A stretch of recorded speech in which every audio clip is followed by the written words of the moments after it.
എല്ലാവർക്കും നമസ്കാരം. നമ്മുടെ ക്ലാസ് തുടങ്ങുന്നതിന് മുമ്പ് ഒന്ന് രണ്ട് കാര്യങ്ങൾ ഒന്ന് പറഞ്ഞോട്ടെ. നമ്മൾ ഇന്നത്തെ ക്ലാസ്സിൽ ഒരുപാട് പേര് കാണും എന്ന് കരുതിയിട്ടാണ് നമ്മൾ ഇന്നത്തെ ലിങ്ക് ഇട്ടിരിക്കുന്നത്. കാരണം നമ്മുടെ വിദ്യാവീതിയിൽ പഠിക്കുന്ന ഗ്രൂപ്പിലും ഇട്ടിട്ടുണ്ട്. അതുകൂടാതെ പുറത്ത് നമ്മുടെ വിദ്യാവീതിയുമായി ബന്ധപ്പെട്ട എല്ലാ ഗ്രൂപ്പുകളിലും ഇന്നത്തെ ക്ലാസ്സിന്റെ ലിങ്ക് നമ്മൾ ഷെയർ ചെയ്തിട്ടുണ്ട്. അതുകൊണ്ട് തന്നെ നിങ്ങൾ ആരെങ്കിലും ഒക്കെ, ഇപ്പൊ തന്നെ 85 പേരായി, നമുക്ക് ഈ മീറ്റിംഗിൽ 500 പേർക്ക് വരെ ജോയിൻ ചെയ്യാം. അപ്പൊ അതുകൊണ്ട് എത്ര പേര് വന്നാലും നിങ്ങൾ എന്ത് ചെയ്യുക, മൈക്ക് ഓഫ് ആക്കി വെച്ചിട്ട് വേണം ഈ ക്ലാസ്സിൽ ഇരിക്കാനായിട്ട്. നിങ്ങൾക്ക് എന്തെങ്കിലും ആവശ്യം ഉണ്ടെങ്കിൽ മാത്രം നിങ്ങൾ ടീച്ചറെ എന്നും പറഞ്ഞ് വിളിച്ചിട്ട് നിങ്ങൾ എന്തെങ്കിലും സംശയങ്ങൾ ഉണ്ടെങ്കിൽ നിങ്ങൾക്ക് ചോദിക്കാവുന്നതാണ്. അപ്പൊ ഒരുപാട് ആളുകൾ ജോയിൻ ചെയ്തുകൊണ്ടിരിക്കുകയാണ്. അപ്പൊ നമുക്ക് നമ്മുടെ പരീക്ഷയുടെ ഡേറ്റ് വന്നു. ഞാനത് കഴിഞ്ഞ ദിവസം പറഞ്ഞതാണ്. എന്നിരുന്നാലും ഒന്നുകൂടി പറയാം. പരീക്ഷയുടെ ഡേറ്റ് വന്നു. നിങ്ങൾക്കറിയാം, സെപ്റ്റംബർ 11-നാണ് നമ്മുടെ സർവീസിലിരിക്കുന്ന അധ്യാപകർക്കുള്ള സ്പെഷ്യൽ പരീക്ഷ. അതുപോലെ 18-19 ദിവസങ്ങളിലാണ് നമ്മളുടെ നോർമൽ പരീക്ഷ വരുന്നേക്കുന്നത്. അതായത് എല്ലാവർക്കും എഴുതാവുന്ന പൊതു പരീക്ഷ വന്നേക്കുന്നത്. അപ്പൊ നമുക്കിനി ഒരുപാട് സമയം നമ്മുടെ മുമ്പിലുണ്ട്. 40 ദിവസത്തോളം നമ്മുടെ മുമ്പിലുണ്ട്. അപ്പൊ ഇനിയും നമ്മൾ പഠിച്ചാൽ ഈസി ആയിട്ട് നമുക്ക് എന്ത് ചെയ്യാൻ പറ്റും, ഈ കേട്ടിട്ട് നമുക്ക് ക്രാക്ക് ചെയ്യാൻ പറ്റുന്ന കാര്യമുള്ളൂ. അല്ലാതെ വലിയ ആനകുതിര കാര്യങ്ങളൊന്നുമില്ല. നിങ്ങൾക്ക് ഇന്നത്തെ ഒരു ക്ലാസ്സിൽ നിന്ന് നിങ്ങൾക്ക് അങ്ങ് തുടങ്ങുകയാണ്. അപ്പൊ നമ്മൾ ഇന്ന് മുതൽ നമ്മുടെ വിദ്യാവീതിയിൽ പഠിക്കുന്ന അധ്യാപകർക്ക് ഒരു കാര്യം മാൻഡേറ്ററി ആക്കിയാണ്. ക്ലാസ് കഴിയുമ്പോൾ നമ്മൾ പണ്ട് ചെയ്തതുപോലെ തന്നെ നിങ്ങളുടെ 2 ഗ്രൂപ്പുകളും ഓപ്പൺ ആയിരിക്കും. നിങ്ങൾ ഇന്ന് പഠിപ്പിക്കുന്ന ടോപ്പിക്കുമായി ബന്ധപ്പെട്ടിട്ട് ഒരു ചോദ്യവും ആ ചോദ്യങ്ങളുടെ 4 ഓപ്ഷനും അതിന്റെ ഉത്തരവും കൃത്യമായിട്ട് എഴുതി ഇന്ന് മുതൽ ഇടുക. അതിനൊരു ഉദാഹരണം നിങ്ങൾക്ക് ആ സമയമാകുമ്പോഴേക്കും, ഗ്രൂപ്പ് ഓപ്പൺ ആകുമ്പോഴേക്കും നിങ്ങൾക്ക് ഇടും. അപ്പൊ നിങ്ങൾക്ക് എന്ത് ചെയ്യാൻ പറ്റും, ഇതിൽ നിന്ന് ഒരുപാട് ചോദ്യങ്ങൾ നിങ്ങൾക്ക് വീണ്ടും പഠിക്കാൻ പറ്റും. നമ്മൾ ഇന്ന് മുതൽ ലൈവാണ് എന്ന് പറഞ്ഞാൽ ഇനി നമുക്ക് സമയമില്ല. നമുക്ക് ഒരു എന്താ പറയുക, പൊട്ടം കളിക്കാൻ നമുക്ക് സമയമില്ല. നമുക്ക് ഇതെങ്ങനെയെങ്കിലും ക്രാക്ക് ചെയ്തേ പറ്റുള്ളൂ. ഒരുപാട് പേരുടെ ജീവിത പ്രശ്നങ്ങളാണ്. ഡെയിലി വേജിന് ജോലിയാക്കി കയറാൻ വേണ്ടിയിട്ട്, അടുത്ത LPS പരീക്ഷ എഴുതാൻ വേണ്ടിയിട്ട്, നിലവിൽ സർവീസിലിരിക്കുന്നവരുടെ ഇൻക്രിമെന്റും മറ്റു ആനുകൂല്യങ്ങളും നിങ്ങൾക്ക് കിട്ടാൻ വേണ്ടിയിട്ട് ഒക്കെ ഈ കേട്ടിട്ട് നമുക്ക് നിർബന്ധമാണ്. ആ സാഹചര്യത്തിൽ നമുക്ക് ഇനി പിള്ളകളിയില്ല. നമ്മളെ പിള്ളകളികളൊക്കെ മാറ്റിവെച്ച് നമ്മൾ നന്നായിട്ട് പഠിക്കുക, നന്നായിട്ട് അധ്വാനിക്കുക. നമ്മളിപ്പോ നിലവില് നമുക്ക് 2 ബാച്ചുകൾ ഓടുന്നുണ്ട്. ആ കൂട്ടത്തിൽ നമ്മൾ ഫ്രീ ആയിട്ട് നമ്മൾ ഇന്ന് ഈ ലിങ്ക് വിട്ടേക്കുമ്പോൾ നമ്മൾ കഴിഞ്ഞ ദിവസം എല്ലാ ഗ്രൂപ്പുകളിലും അനൗൺസ് ചെയ്തിരുന്നു, യൂട്യൂബിലൊക്കെ അനൗൺസ് ചെയ്തിരുന്നു. നമ്മളൊരു 50 പേരെ കൂടി ക്രാഷ് കോഴ്സിലേക്ക് ആഡ് ചെയ്യുന്നുണ്ട് എന്ന് നമ്മൾ പറഞ്ഞിട്ടുണ്ടായിരുന്നു. അപ്പൊ നമ്മൾ അതിലേക്കുള്ള അഡ്മിഷൻ നാളെ തിങ്കളാഴ്ച വരെ നടക്കും. തിങ്കളാഴ്ച ആയിരിക്കും അവരുടെ ഗ്രൂപ്പും മറ്റും ക്രിയേറ്റ് ചെയ്തിട്ട് അവർക്ക് അവരുടേതായ കോഴ്സിലേക്ക് നമ്മൾ അതിലേക്ക് ആക്കുക. അപ്പം നമുക്ക് ഇന്ന് നമ്മുടെ ക്ലാസ് ആരംഭിക്കാം. ക്ലാസ് നയിക്കുന്നതിന് നമ്മുടെ പ്രിയ ബഹുമാനപ്പെട്ട ജീന ടീച്ചറിനെ ക്ഷണിക്കുന്നു. Thank you sir. ഓക്കെ, അപ്പൊ വിദ്യാവീതിയുടെ കേറ്റഡ് ക്ലാസ്സിലേക്ക് എല്ലാവർക്കും സ്വാഗതം. അപ്പൊ സാറ് പറഞ്ഞ പോലെ നിങ്ങൾ എല്ലാവരും അനുസരിക്കണം. കാരണം ഇനി ചുരുങ്ങിയ കുറച്ച് ദിവസങ്ങൾ മാത്രമേ ഉള്ളൂ. അപ്പൊ എല്ലാവരും പഠിച്ചതിനെ തന്നെ വീണ്ടും വീണ്ടും റിപ്പീറ്റ് ചെയ്ത് പഠിച്ചുകൊണ്ട് തന്നെ ഇരിക്കുക. അപ്പൊ നമ്മൾ കഴിഞ്ഞ ക്ലാസ്സിന് പഠിച്ചതിന്റെ ബാക്കി ആണ് നോക്കാൻ പോകുന്നത്. നമുക്കത് നോക്കാം. കഴിഞ്ഞ ക്ലാസ്സിനൊക്കെ പഠിച്ച എല്ലാവരും എന്തെങ്കിലും ഡൗട്ട് ഉണ്ടെങ്കിൽ നിങ്ങൾ ചോദിക്കണം കേട്ടോ.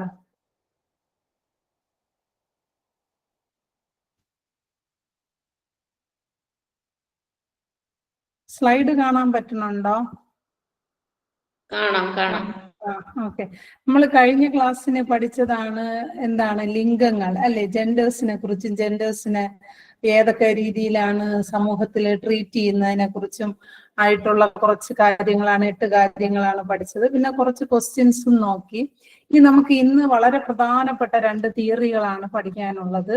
അപ്പൊ അത് നമ്മുടെ ജീൻ പിയാഷെയുടെ കൊഗ്നിറ്റീവ് ഡെവലപ്മെന്റൽ വികാസ സിദ്ധാന്തത്തെ കുറിച്ച് പഠിക്കാം. ഇപ്പൊ ഏതൊരു കേറ്ററ്റിന്റെ ക്വസ്റ്റ്യൻ എടുത്താലും ഒരു മിനിമം 2 മാർക്കിന് വരെ ഒരു 2 ക്വസ്റ്റ്യൻ എങ്കിലും നമ്മുടെ ജീൻ പിയാഷെയുടെ തിയറിയിൽ നിന്നും അദ്ദേഹത്തിന്റെ സംഭാവനകളെ കുറിച്ചും എന്തെങ്കിലും ക്വസ്റ്റ്യൻസ് ഒരു 2 എണ്ണമെങ്കിലും കാണും. അപ്പൊ വളരെ ഇമ്പോർട്ടന്റ് ആയിട്ടുള്ള ഒരു തിയറിയാണ് നമ്മുടെ വൈജ്ഞാനിക വികാസ സിദ്ധാന്തം, നമ്മുടെ ജീൻ പിയാഷെയുടെ. അപ്പം അതിനു മുമ്പ് ജീൻ പിയാഷെ ആരാണ് എന്താണെന്നൊക്കെ നോക്കാം. ജീൻ പിയാഷെയുടെ ഫുൾ നെയിം എന്ന് പറയുന്നത് ജീൻ വില്യം ഫ്രിറ്റ്സ് പിയാഷെ ആണ്. ജീൻ വില്യം ഫ്രിറ്റ്സ് പിയാഷെ. അപ്പൊ 20-ആം നൂറ്റാണ്ടിൽ ജീവിച്ചിരുന്നതിൽ വെച്ച് സോറി, അങ്ങനെയല്ല, 20-ാം നൂറ്റാണ്ടിലെ നമ്മുടെ എഡ്യൂക്കേഷൻ അല്ലെങ്കിൽ വിജ്ഞാനത്തിന്റെ പെട്ടെന്നുള്ള വികാസത്തിന് കാരണമായത് നമ്മുടെ ജീൻ പിയാഷെയാണ്. ജീൻ പിയാഷെ അദ്ദേഹത്തിന്റെ വൈജ്ഞാനിക വികാസ സിദ്ധാന്തവുമാണ്. അപ്പൊ 20-ാം നൂറ്റാണ്ടിലെ വിജ്ഞാനത്തിന്റെ പെട്ടെന്നുള്ള വികാസം, ഒരു വിജ്ഞാനത്തിന് ഭയങ്കരമായിട്ടുള്ള ഒരു വികാസം ഉണ്ടായത് അദ്ദേഹത്തിന്റെ തിയറിയെ ബേസ് ചെയ്താണ്. അദ്ദേഹം സ്വിസ് മനഃശാസ്ത്രജ്ഞനാണ്. സ്വിറ്റ്സർലാൻഡിൽ ജനിച്ചു വളർന്ന, നമ്മുടെ സ്വിറ്റ്സർലാൻഡിൽ ജനിച്ചു വളർന്ന വളരെ പ്രശസ്തനായ ഒരു ചൈൽഡ് സൈക്കോളജിസ്റ്റ്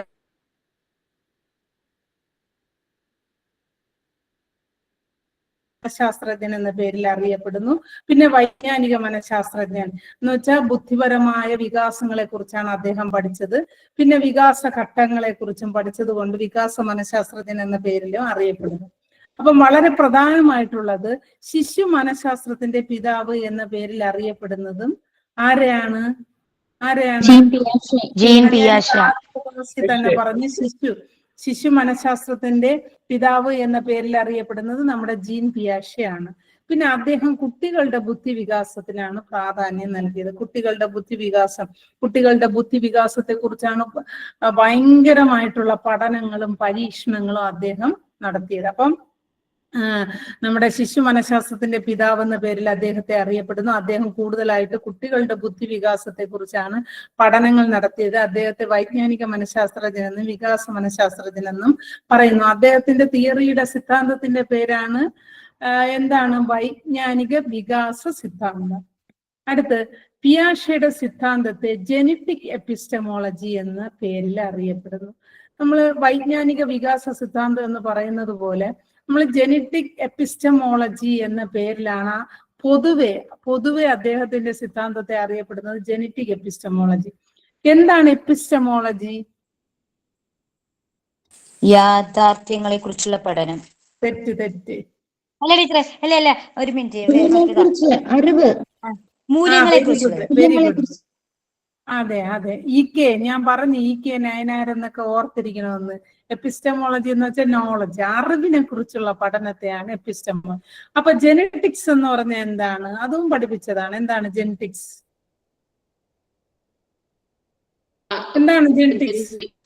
പാരമ്പര്യമായിട്ട് നമുക്ക് കിട്ടുന്നത് മാതാപിതാക്കളുടെ സവിശേഷ സ്വഭാവങ്ങൾ സന്താനങ്ങളിലേക്ക് വ്യാപരിക്കുന്ന പ്രക്രിയ അല്ലേ?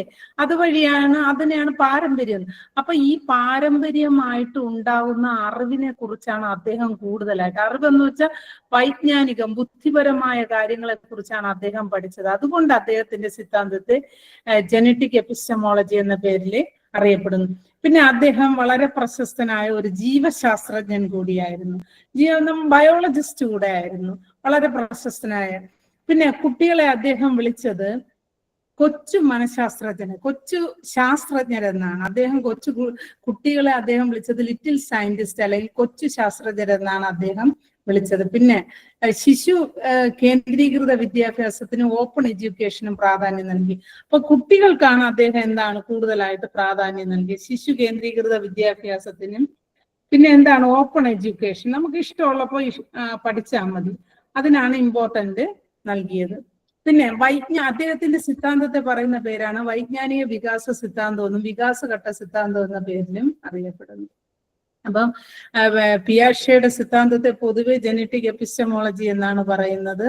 അദ്ദേഹം ഒരു ജീവശാസ്ത്രജ്ഞൻ കൂടിയായിരുന്നു. പിന്നെ കുട്ടികളെ കൊച്ചു എന്ന പേരിലാണ് അദ്ദേഹം വിളിച്ചത്. പിന്നെ ശിശു കേന്ദ്രീകൃത വിദ്യാഭ്യാസത്തിന് ഓപ്പൺ എഡ്യൂക്കേഷനും അദ്ദേഹം പ്രാധാന്യം നൽകി. പിന്നെ അദ്ദേഹത്തിന്റെ നമുക്ക് പഠിക്കാനുള്ള വളരെ ഇമ്പോർട്ടന്റ് ആയിട്ടുള്ള സിദ്ധാന്തത്തിന്റെ പേരാണ് വൈജ്ഞാനിക വികാസ സിദ്ധാന്തം അല്ലെങ്കിൽ വികാസഘട്ട സിദ്ധാന്തം എന്ന പേരിൽ അറിയപ്പെടുന്നു. അപ്പൊ 1936 ഈ സിദ്ധാന്തം നിലവിൽ വന്നത്. ഇതൊരു സമഗ്രമായിട്ടുള്ള സിദ്ധാന്തമാണ്. സമഗ്രം എന്ന് വെച്ചാൽ മുഴുവനായിട്ടുള്ള, എന്ന് വെച്ചാൽ ഒരു കുട്ടിയുടെ ബൗദ്ധിക വികാസം നടക്കുന്നത് ഏതൊക്കെ രീതിയിലാണ്, എങ്ങനെയൊക്കെയാണെന്ന് മുഴുവനായിട്ട് സമഗ്രമായിട്ട് പഠിച്ചു അദ്ദേഹം. അതുകൊണ്ടാണ് അതിനെ സമഗ്ര സിദ്ധാന്തം എന്ന പേരിൽ അറിയപ്പെടുന്നത്. ഓക്കെ, അപ്പൊ ഇത്രയും ക്ലിയർ ആയോ? ഇനി നമുക്ക് നമ്മുടെ വൈജ്ഞാനിക വികാസ സിദ്ധാന്തത്തിലോട്ട് പോകാം. വൈജ്ഞാനിക വികാസ സിദ്ധാന്തത്തെ അല്ലെങ്കിൽ വികാസത്തെ അദ്ദേഹം 4 ഘട്ടങ്ങളായിട്ടാണ് തരംതിരിച്ചത്. എത്ര ഘട്ടങ്ങളായിട്ടാണ്? 4. വളരെ പ്രധാനമാണ്. 4 ഘട്ടങ്ങളായിട്ടാണ് തരംതിരിച്ചത്. ഒന്നാമത്തെ സംവേദന ചാലക ഘട്ടം, സംവേദന ചാലക ഘട്ടം അല്ലെങ്കിൽ ഇന്ദ്രിയ ചാലക ഘട്ടം, അല്ലെങ്കിൽ അതിനെ പറയുന്നതാണ് സെൻസറി മോട്ടോർ സ്റ്റേജ്. ഇത് ജനനം മുതൽ 2 വയസ്സ് വരെയുള്ള ഘട്ടമാണ് സംവേദന ചാലക ഘട്ടം അല്ലെങ്കിൽ ഇന്ദ്രിയ ചാലക ഘട്ടം എന്ന് പറയുന്നത്.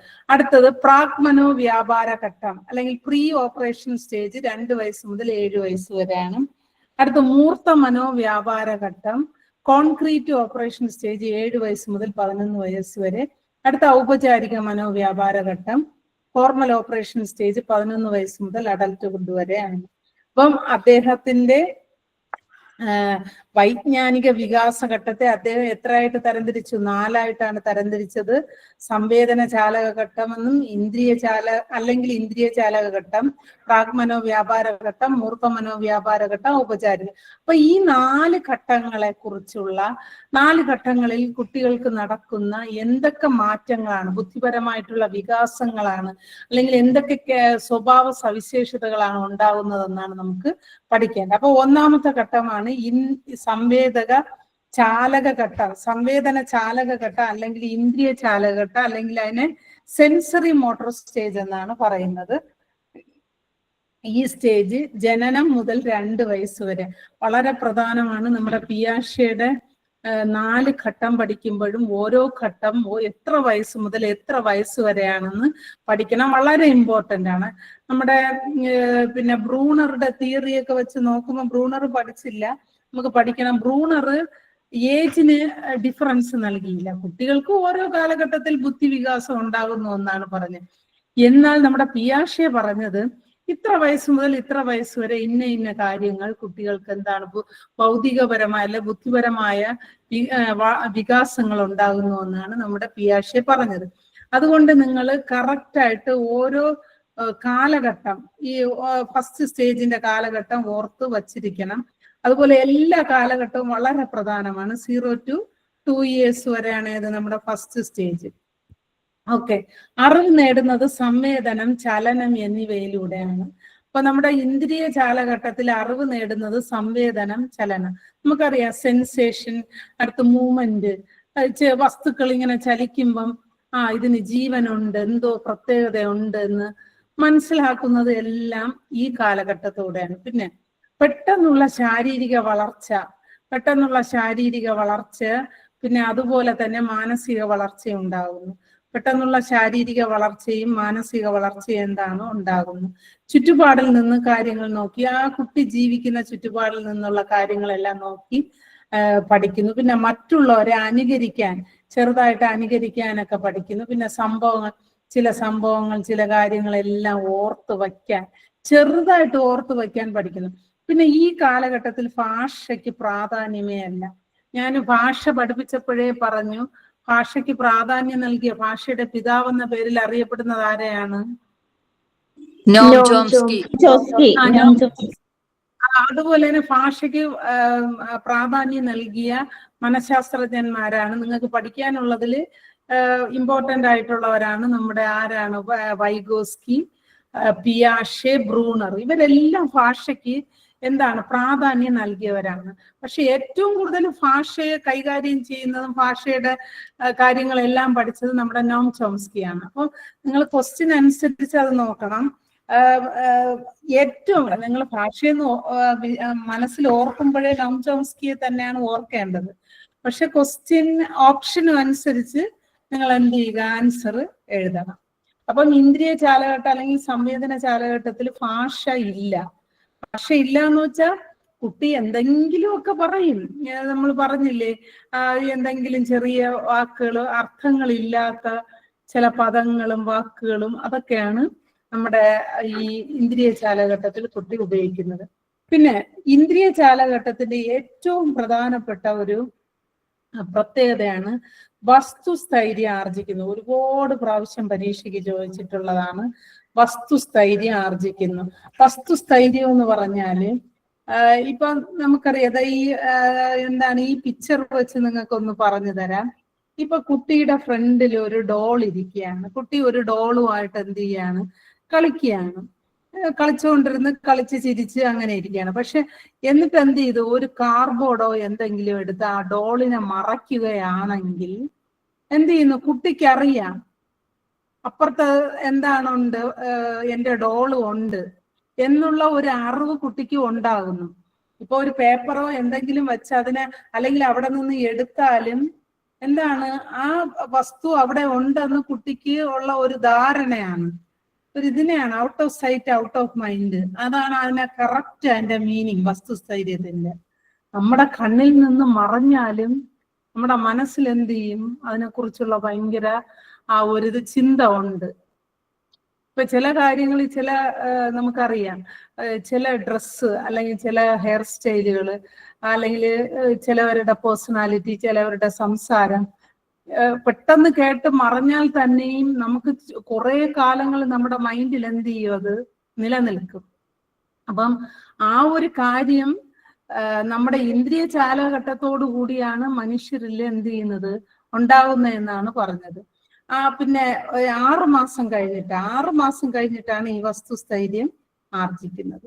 അപ്പൊ ഏറ്റവും പ്രധാനം, പരീക്ഷയ്ക്ക് 1-2 പ്രാവശ്യം ചോദിച്ചിട്ടുള്ളതാണ്, നിങ്ങൾ ക്വസ്റ്റ്യൻ ഡിസ്കസ് ചെയ്യുമ്പോഴൊക്കെ നിങ്ങൾക്ക് മനസ്സിലാവും. വസ്തുസ്ഥൈര്യം ആർജിക്കുന്നത് ഇന്ദ്രിയ ചാലഘട്ടം അല്ലെങ്കിൽ സംവേദന ചാലഘട്ടത്തിലാണ്. ഓക്കെ, ഒരു കുട്ടിക്ക് 6 മാസം കഴിഞ്ഞ്, ജനിച്ചു കഴിഞ്ഞ് 6 മാസം കഴിഞ്ഞിട്ടാണ് ഈ വസ്തുസ്ഥൈര്യം ആർജിക്കുന്നത്. വസ്തുസ്ഥൈര്യം എന്തെന്ന് മനസ്സിലായോ? മനസ്സിലായി ടീച്ചറെ. നമ്മുടെ കൺമുൻപിൽ നിന്ന് ഒരു വസ്തുവിനെ മാറ്റിയാലും അതിന്റെ ഓർമ്മകൾ നമ്മുടെ മനസ്സിൽ എന്ത് ചെയ്യും, നിലനിൽക്കും. അതിനെയാണ് വസ്തുസ്ഥൈര്യം. ഓക്കെ, ഇപ്പൊ അമ്മ ഇവിടെ സംസാരിച്ചവിടെ ആ കുട്ടിയുടെ അടുത്ത് നിന്ന് അമ്മയെ മാറ്റിയാലും അമ്മയുടെ അപ്പുറത്ത് കാണും, അല്ലെങ്കിൽ അമ്മയുടെ ഓർമ്മ എപ്പോഴും നിലനിൽക്കുന്നു. അതിനെയാണ് വസ്തുസ്ഥൈര്യം എന്ന് പറയുന്നത്. ഓക്കെ, അപ്പൊ ഇന്ദ്രിയ ചാലഘട്ടത്തിന്റെ വളരെ പ്രധാനപ്പെട്ട ഒരു ഇതാണ് വസ്തുസ്ഥൈര്യം ആർജിക്കുന്നു. ബാക്കിയെല്ലാം അറിവ് നേടുന്നത് സംവേദന, ചലനം എന്നിവയിലൂടെയാണ്. പെട്ടെന്നുള്ള ശാരീരിക വളർച്ചയും മാനസിക വളർച്ചയും ഉണ്ടാകുന്നു. ചുറ്റുപാടിൽ നിന്ന് കാര്യങ്ങൾ പഠിക്കുന്നു, മറ്റുള്ളവരെ അനുകരിക്കാൻ പഠിക്കുന്നു, ചില സംഭവങ്ങളെല്ലാം ഓർത്തു വയ്ക്കുന്നു. പിന്നെ ഭാഷയില്ല, ചില സംഭവങ്ങൾ ഓർത്തു വയ്ക്കുന്നു എന്ന് വെച്ചാല് ഇപ്പൊ ഡ്രസ് ഇട്ട് പാരന്റ്സ് അല്ലെങ്കിൽ ആ കുട്ടിക്ക് വേണ്ടപ്പെട്ട ആരെങ്കിലും ഇപ്പൊ പുതിയൊരു ഡ്രസ്സൊക്കെ ഇട്ട് നല്ല ഒരുങ്ങിയൊക്കെ ഇറങ്ങുമ്പം കുട്ടിക്ക് മനസ്സിലാവും എവിടെ പോകുന്നു. അല്ലെങ്കിൽ ഇപ്പൊ ടാറ്റയൊക്കെ തരുമ്പം കുട്ടിക്ക് മനസ്സിലാവും എവിടെ പോവുകയാണ്. ഓക്കെ, ആ ഒരു ഇതാണ് ഇവിടെ ഉദ്ദേശിക്കുന്നത്, സംഭവിക്കാൻ പഠിക്കുന്നു. പിന്നെ ഭാഷ ഇതിലില്ല, ഭാഷയ്ക്ക് പ്രാധാന്യം ഈ ഇന്ദ്രിയ ചാലഘട്ടത്തിൽ ഇല്ല. പിന്നെ ഏറ്റവും പ്രധാനം വസ്തുസ്ഥൈര്യം അല്ലെങ്കിൽ ഒബ്ജക്ട് പെർമനൻസ്. ഒബ്ജക്ട് പെർമനൻസ് എന്ന് വെച്ചാൽ ഇപ്പൊ നമ്മുടെ കണ്ണിൽ നിന്ന് ഒരു വസ്തു മാറിയാലും അതിനെക്കുറിച്ചുള്ള പിന്നെ എന്താണ് ആ ഓർമ്മകൾ എല്ലാം എന്താണ് അവരുടെ എപ്പോഴും ബ്രെയിനില് മൈൻഡില് കാണും. അതാണ് ഇത് വസ്തുസ്ഥൈര്യം എന്നുകൊണ്ടത് ഉദ്ദേശിക്കുന്നത്. അടുത്ത 2ാമത്തെ ഘട്ടമാണ് പ്രാഗ്മനോ വ്യാപാര ഘട്ടം, പ്രീ ഓപ്പറേഷണൽ സ്റ്റേജ്. പ്രാഗ്മനോ വ്യാപാര ഘട്ടം 2 വയസ്സ് മുതൽ 7 വയസ്സ് വരെയാണ്. 2 വയസ്സ് മുതൽ 7 വയസ്സ് വരെയുള്ള ഘട്ടമാണ് പ്രാഗ്മനോ വ്യാപാരം. ക്വസ്റ്റ്യൻസ് കൂടുതലും ചോദിക്കുന്ന ഈ 2nd 3rd ഒക്കെയാണ്. 2nd 3rd നിന്നാണ് ഒരുപാട് ക്വസ്റ്റ്യൻസ്, ഈ 2nd സ്റ്റേജിൽ നിന്നും 3rd സ്റ്റേജിൽ നിന്നൊക്കെയാണ് ക്വസ്റ്റ്യൻസ് കൂടുതലും ചോദിച്ചിട്ടുള്ളത്. അപ്പൊ നിങ്ങൾ ഈ 2 സ്റ്റേജും വളരെ ക്ലിയർ ആയിട്ട് പഠിച്ചു വെച്ചിരിക്കണം. നമ്മുടെ 4th സ്റ്റേജ് വരുമ്പോൾ നിങ്ങൾക്ക് വലിയ ഒരു മനുഷ്യൻ ചെയ്യുന്ന എല്ലാ കാര്യങ്ങളും 4th സ്റ്റേജിൽ എന്ത് ചെയ്യും. അപ്പൊ നിങ്ങൾക്ക് എഴുതാൻ പറ്റും. പക്ഷെ ഈ 2ഉം 3ഉം സ്റ്റേജാണ് ഭയങ്കര കൺഫ്യൂഷൻ വരുന്നത്. നമുക്കതൊന്ന് നോക്കാം. പ്രാഗ്മനോ വ്യാപാര ഘട്ടം എന്നാണ് 2ാമത്തെ ഘട്ടത്തെ അറിയപ്പെടുന്നത്. ഭാഷ വികസിക്കുന്നു. നമുക്കറിയാം 2 വയസ്സ് കഴിഞ്ഞ കുട്ടികൾ എന്താണ് ചെറിയ വാക്കുകൾ, പദങ്ങൾ, സെന്റൻസുകൾ എല്ലാം യൂസ് ചെയ്യാൻ തുടങ്ങും. നേരത്തെ ഭാഷയ്ക്ക് പ്രാധാന്യമില്ല, ഭാഷ ചെറുതായിട്ട് സംസാരിച്ചു തുടങ്ങുന്നു. പിന്നെ വസ്തുക്കളെ സൂചിപ്പിക്കുവാൻ ഇമേജസ്, സിമ്പിൾസും ഉപയോഗിക്കുന്നു. ഇപ്പൊ നമുക്ക് ഒരു വസ്തു നമുക്ക് കുട്ടിക്ക് ലൈവായിട്ട് യഥാർത്ഥമായിട്ട് കാണിച്ചു കൊടുക്കാൻ പറ്റിയില്ല എങ്കിൽ അതിന്റെ ഇമേജ്, ഇപ്പൊ നമ്മൾ ഡിനോസറിനെ കുറിച്ച് കുട്ടിയോടെ പറയുമ്പോൾ നമുക്ക് കാണിച്ചു കൊടുക്കാൻ പറ്റൂല. എന്ത് ചെയ്യണം, ഒരു ഇമേജ് എടുത്ത് ഇതാണെന്ന് പറഞ്ഞു കൊടുക്കാൻ. ഇപ്പൊ വസ്തുക്കളെ സൂചിപ്പിക്കാൻ കരുതി പ്രതിരൂപങ്ങൾ, സിംബൽസ്, പിന്നെ അല്ലെങ്കിൽ ചിത്രങ്ങളെല്ലാം ഉപയോഗിച്ച് തുടങ്ങുന്നു. പിന്നെ ഈ ഘട്ടത്തെ നമ്മുടെ പിയാഷെ വിളിച്ചതാണ് ഈഗോസെൻട്രിക് സ്റ്റേജ്, അല്ലെങ്കിൽ അഹം കേന്ദ്രീകൃത ഘട്ടം എന്നാണ് പറയുന്നത്. അഹം കേന്ദ്രീകൃത ഘട്ടം. ഈ ഘട്ടത്തെ നമ്മുടെ പിയാഷെ വിളിച്ചതാണ് ഈഗോസെൻട്രിക് സ്റ്റേജ്. എന്ന് വെച്ചാല് ഈ ഘട്ടത്തില് കുട്ടി എന്ത് ചെയ്യും? സ്വന്തം വീക്ഷണകോണിൽ, എന്ന് വെച്ചാല് എല്ലാം എനിക്ക് എന്റേതാണ്, എല്ലാം എന്റേതാണ്, ഞാൻ ചെയ്യുന്നതാണ് ശരി, എന്റെ അച്ഛൻ, എന്റെ അമ്മ, എന്റെ കളിപ്പാട്ടം, എന്റെ വീട്, എന്ന് വെച്ചാൽ എല്ലാം എന്റേതാണെന്നുള്ള ആ ഒരു ഈഗോ, അഹം വരുന്നത് ഈ പ്രാഗ്മനോ വ്യാപാര ഘട്ടത്തിലാണ്. പിന്നെ ഒരു ദിശയിലേക്ക് മാത്രം ചിന്തിക്കുന്നു. ഒരു ദിശ മീൻസ് ഇവിടെ ഉദ്ദേശിക്കുന്നത് എന്ന് വെച്ചാൽ ഇപ്പം ഞാൻ ചെയ്യുന്നതാണ് ശരി, ഞാൻ ചിന്തിക്കുന്നത് ശരി, ഞാൻ ചെയ്തതാണ് ശരി, അല്ലെങ്കിൽ ഇപ്പൊ ഒരു കുട്ടിയെ ഉപദ്രവിക്കുന്നു എങ്കിൽ ആ കുട്ടിക്ക് വേദനിക്കും, അങ്ങനെ ചെയ്യാൻ പാടില്ല. അത്തരത്തിലുള്ള ചിന്തകളൊന്നും കുട്ടിക്ക് എന്നെ പോലെ തന്നെ അവനും വേദനിക്കും, അങ്ങനെ ചെയ്യാൻ പാടില്ല, അങ്ങനത്തെ ചിന്തയൊന്നുമില്ല. അടി അങ്ങ് കൊടുക്കുക, പക്ഷെ തിരിച്ച് ഇവന് കിട്ടുകയാണെങ്കിൽ ഇവൻ അത് സഹിക്കാൻ പറ്റൂല. അത്ര ഒരു ദിശയിൽ മാത്രം അവൻ ചെയ്യുന്ന കാര്യങ്ങൾ, അതാണ് സ്വന്തം വീക്ഷണകോണിൽ മാത്രം അവൻ ചെയ്യുന്ന കാര്യങ്ങൾ മാത്രം ശരിയെന്ന് ചിന്തിക്കും. പിന്നെ പദങ്ങളും വാക്കുകളും ഉപയോഗിച്ച് വസ്തുക്കളെ തിരിച്ചറിയുന്നു. പിന്നെ എല്ലാ വസ്തുക്കളും ജീവനുള്ളവയുടെ പ്രത്യേകതകൾ പ്രകടിപ്പിക്കുന്നതായി കരുതുന്നു. ഈ സ്റ്റേജിലാണ്, ഈ പ്രാഗ്മനോ വ്യാപാര ഘട്ടത്തിലാണ് കുട്ടികൾ എല്ലാവരും അവരുടെ ഡോള്, പിന്നെ അതുപോലെ നമ്മുടെ കളിക്കുന്ന കളിപ്പാട്ടങ്ങളെല്ലാം ജീവനുള്ള വസ്തുവായിട്ട് കരുതി എന്ത് ചെയ്യുക? അവയോട് സംസാരിക്കുക. പെൺകുട്ടികളാണെങ്കിൽ എന്ത് ചെയ്യും? പാവയെ കുളിപ്പിക്കും, പിന്നെ പൗഡർ ഇടും, തലകെട്ടി കൊടുക്കും, ഫുഡ് വാരി കൊടുക്കും, അവരോട് സംസാരിക്കും. അതുപോലെ തന്നെ ആൺകുട്ടികൾ എന്ത് ചെയ്യും? ടയറൊക്കെ വെച്ച് വണ്ടി ഓട്ടിച്ച് അവരെന്ത് ചെയ്യും? സ്വയം മറ്റേ ആക്സിലേറ്റർ ഒക്കെ ഇട്ട് അങ്ങ് വണ്ടി, മനസ്സിലായ? അതാണ് എല്ലാ വസ്തുക്കളും അവരുടെ മനസ്സില് ജീവനില്ലാത്ത വസ്തുക്കളും ജീവൻ ഉണ്ടെന്നുള്ള ഒരു എന്ന് വെച്ചാൽ ഒരു കോൺസെപ്റ്റ് ആണ് അവരിലുള്ളത്. ആ പ്രതിഭാസത്തെയാണ് അനിമിസം എന്ന് പറയുന്നത്. അനിമിസം, ജീവനില്ലാത്ത വസ്തുക്കളും ജീവനുള്ളവയുടെ പ്രത്യേകതകൾ പ്രകടിപ്പിക്കുന്നതായി കുട്ടികൾ കരുതുന്നു. ഈ പ്രതിഭാസത്തെയാണ് എന്ത് പറയുന്നത്? അനിമിസം എന്ന് പറയുന്നത്. പിന്നെ ഈ ഘട്ടത്തെ നമ്മുടെ പിയാഷെ ഊഹനഘട്ടം എന്ന പേരും വിളിച്ചു. എന്താണ് ഊഹനഘട്ടം എന്ന് വെച്ചാല് കാര്യങ്ങൾ ഊഹിച്ച് മനസ്സിലാക്കുന്നു. ഇങ്ങനെ ആയിരിക്കാം എന്ന് വെച്ചാൽ ആരോടെ ഒന്നും ചോദിക്കാതെ സ്വയം ഊഹിച്ച് കാര്യങ്ങൾ മനസ്സിലാക്കുന്നു. അതുകൊണ്ട് ഊഹനഘട്ടം എന്നും പറഞ്ഞു. പിന്നെ ദിവാസ്വപ്നം കാണുക എന്നതാണ് ഈ ഘട്ടത്തിലെ ഏറ്റവും, എന്ന് വെച്ചാൽ ഫാന്റസി വേൾഡിലായിരിക്കും. എന്ന് വെച്ചാൽ നിങ്ങൾക്കറിയാം, നിങ്ങൾ ഈ പിക്ചർ നോക്കിക്കോ, എന്താണ് ഇവിടെ സംഭവിക്കുന്നത്? എന്താണ്? ഒരു കുതിരയുടെ പുറത്തുനിന്നായിട്ട് പോകുന്നതായിട്ട് സ്വപ്നം കാണുന്നു. എന്ന് വെച്ചാല് ഒരു തറ തുടയ്ക്കണ മോപ്പ് എടുത്ത് വെച്ച് അതിന്റെ പുറത്ത് കയറി ഇരുന്നിട്ട് അവന്റെ വിചാരം എന്താണ്? ഞാൻ കുതിരയുടെ പുറത്തിരുന്നാണ് പോകുന്നത്. നമുക്കറിയാം കൊച്ചുകുട്ടികൾ, ഈ സ്റ്റേജിലെ കുട്ടികളാണ് സ്പൈഡർമാന്റെ ഡ്രസ്സ് ചോദിക്കുന്നത്, അതുപോലെ ഈ കാർട്ടൂൺ ക്യാരക്ടേഴ്സിന്റെ പോലെ പെരുമാറുന്നത്, അങ്ങനെയൊക്കെ. അപ്പം അവന്റെ ചിന്തയും ഇപ്പൊ മോപ്പിലിരുന്ന് പോണയാണ്, പക്ഷെ അവന്റെ മനസ്സിലെ ചിന്ത എന്താണ്? ഞാൻ എന്തിൽ പോകുന്നതാണ്? കുതിരയിൽ കയറിയിരുന്ന് പോകുന്നു എന്നാണ്. അപ്പൊ ഇത്തരത്തിലുള്ള കാര്യങ്ങളെല്ലാം പിന്നെ നടക്കുന്നത് ഈ പ്രാഗ്മനോ വ്യാപാര ഘട്ടം.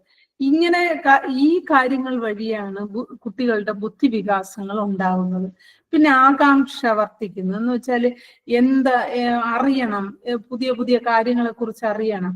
അപ്പൊ നിങ്ങൾക്കറിയാം, ഈ സ്റ്റേജിലെ കുട്ടികള് അമ്മമാരോടെയോ അല്ലെങ്കിൽ റിലേറ്റീവ്സിന്റെ കൂടെയൊക്കെ പോകുമ്പോ അതെന്താണ് ഇതെന്താണ് ഒരുപാട് ക്വസ്റ്റ്യൻസ് ചോദിക്കും. അതെന്താ അങ്ങനെ വന്ന്, ഇത് ഈ അക്ഷരം എന്തിന് ഇങ്ങനെ എഴുതിയിരിക്കുന്നതെന്ന് നിങ്ങൾക്കും അനുഭവം ഉള്ളതായിരിക്കും. ഒരുപാട് ക്വസ്റ്റ്യൻ. ചിലവരെന്ത് ചെയ്യും? അവരെ അടിച്ചിരുത്തും, മിണ്ടാതിരിയടാ. പക്ഷെ നമ്മൾ അടിച്ചിരുത്താൻ പാടില്ല. നമ്മൾ എന്ത് ചെയ്യണം? എല്ലാം ഒരു മുതിർന്ന വ്യക്തി അല്ലെങ്കിൽ പാരന്റ്സ് എന്ന നിലയിൽ നമ്മൾ അവരുടെ സംശയങ്ങളെല്ലാം എന്ത് ചെയ്യണം? നമ്മൾ പറഞ്ഞ് മനസ്സിലാക്കി കൊടുക്കണം. പിന്നെ വലിയ വലിയ സംശയങ്ങൾ ചോദിച്ചാൽ നമുക്ക് ഒരു ഏജിനൊത്ത് എന്ത് ചെയ്യാൻ പറയാൻ പറ്റൂല. അതിനെയൊക്കെ സിമ്പിളായിട്ട് അവർക്ക് മനസ്സിലാവുന്ന രീതിയിൽ എന്ത് ചെയ്യുക, അവരോട് കമ്മ്യൂണിക്കേറ്റ് ചെയ്യണം. അതാണ് എല്ലാം അറിയാനുള്ള ഒരു ആകാംക്ഷ. എന്ന് വെച്ചാല് അതെങ്ങനെ ഉണ്ടായി, ഇതെങ്ങനെ ഉണ്ടായി, ഇതെന്തിങ്ങനെ വന്ന്, അങ്ങനെയൊക്കെ ഉള്ള ചോദ്യങ്ങളെല്ലാം ഉണ്ടാവുന്നത് ഈ പ്രാഗ്മനോ വ്യാപാര ഘട്ടത്തിലാണ്. ചുരുക്കം പറഞ്ഞ ഒരു ഈഗോ സെൻട്രിക്, അഹം കേന്ദ്രീകൃതമായിട്ടുള്ള ഒരു ഘട്ടമാണ് പ്രാഗ്മനോ വ്യാപാര ഘട്ടം. പിന്നെ വസ്തുക്കളെ സൂചിപ്പിക്കാൻ പ്രതിരൂപങ്ങൾ ഉപയോഗിക്കുന്നു, പദങ്ങളും വാക്കുകളും ഉപയോഗിച്ച് വസ്തുക്കളെ തിരിച്ചറിയുന്നു. പിന്നെ വേറൊരു പ്രത്യേകതയാണ് അനിമിസം. അനിമിസം എന്ന് പറഞ്ഞാല് എല്ലാ വസ്തുക്കളും ജീവനുള്ളവയുടെ പ്രത്യേകതകൾ, അല്ലെങ്കിൽ എല്ലാ ജീവനില്ലാത്ത വസ്തുക്കളും ജീവനുള്ള വസ്തുക്കളുടെ പ്രത്യേകതകൾ പ്രകടിപ്പിക്കുന്നതായി കരുതുന്നു. ആ പ്രതിഭാസത്തെയാണ് അനിമിസം എന്ന് പറയുന്നത്.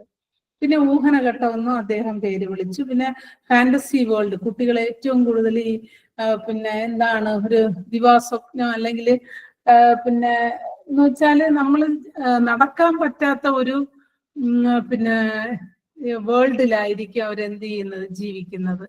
എന്നുവെച്ചാൽ നമുക്ക് ചെയ്യാൻ പറ്റാത്ത, പറന്ന് നടക്കാം, ഞാൻ പൂമ്പാറ്റയെ പോലെ പറന്ന് നടന്നു, അല്ലെങ്കിൽ സ്പൈഡർമാനായിട്ട് ഞാൻ നിന്നെ രക്ഷിക്കാൻ വരും എന്നൊക്കെയുള്ള ആ ഒരു ആറ്റിറ്റ്യൂഡെല്ലാം ഈ കാലം. പിന്നെ ആകാംക്ഷ വർദ്ധിക്കുന്നു. ഇതാണ് പ്രാഗ്മനോ വ്യാപാര ഘട്ടത്തിൽ.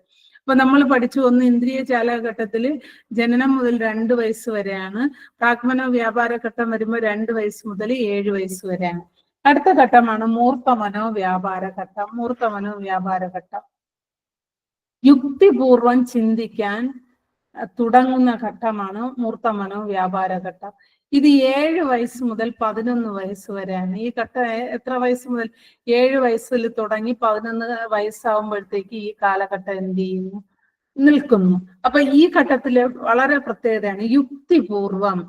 എന്ന് വെച്ചാൽ ഒരു കാര്യത്തെ എന്തുകൊണ്ട് അത് സംഭവിച്ചു എന്ന് കാര്യകാരണ സഹിതം, അല്ലെങ്കിൽ പഴയ അനുഭവങ്ങൾ വച്ച് എന്ത് ചെയ്യുന്നു, കുട്ടി ചിന്തിക്കുന്നു. അപ്പൊ ഈ ഘട്ടത്തോടെയാണ് കുട്ടിക്ക് ഇങ്ങനെ യുക്തിപൂർവം ചിന്തിക്കാനുള്ള കഴിവ് കിട്ടുന്നത്.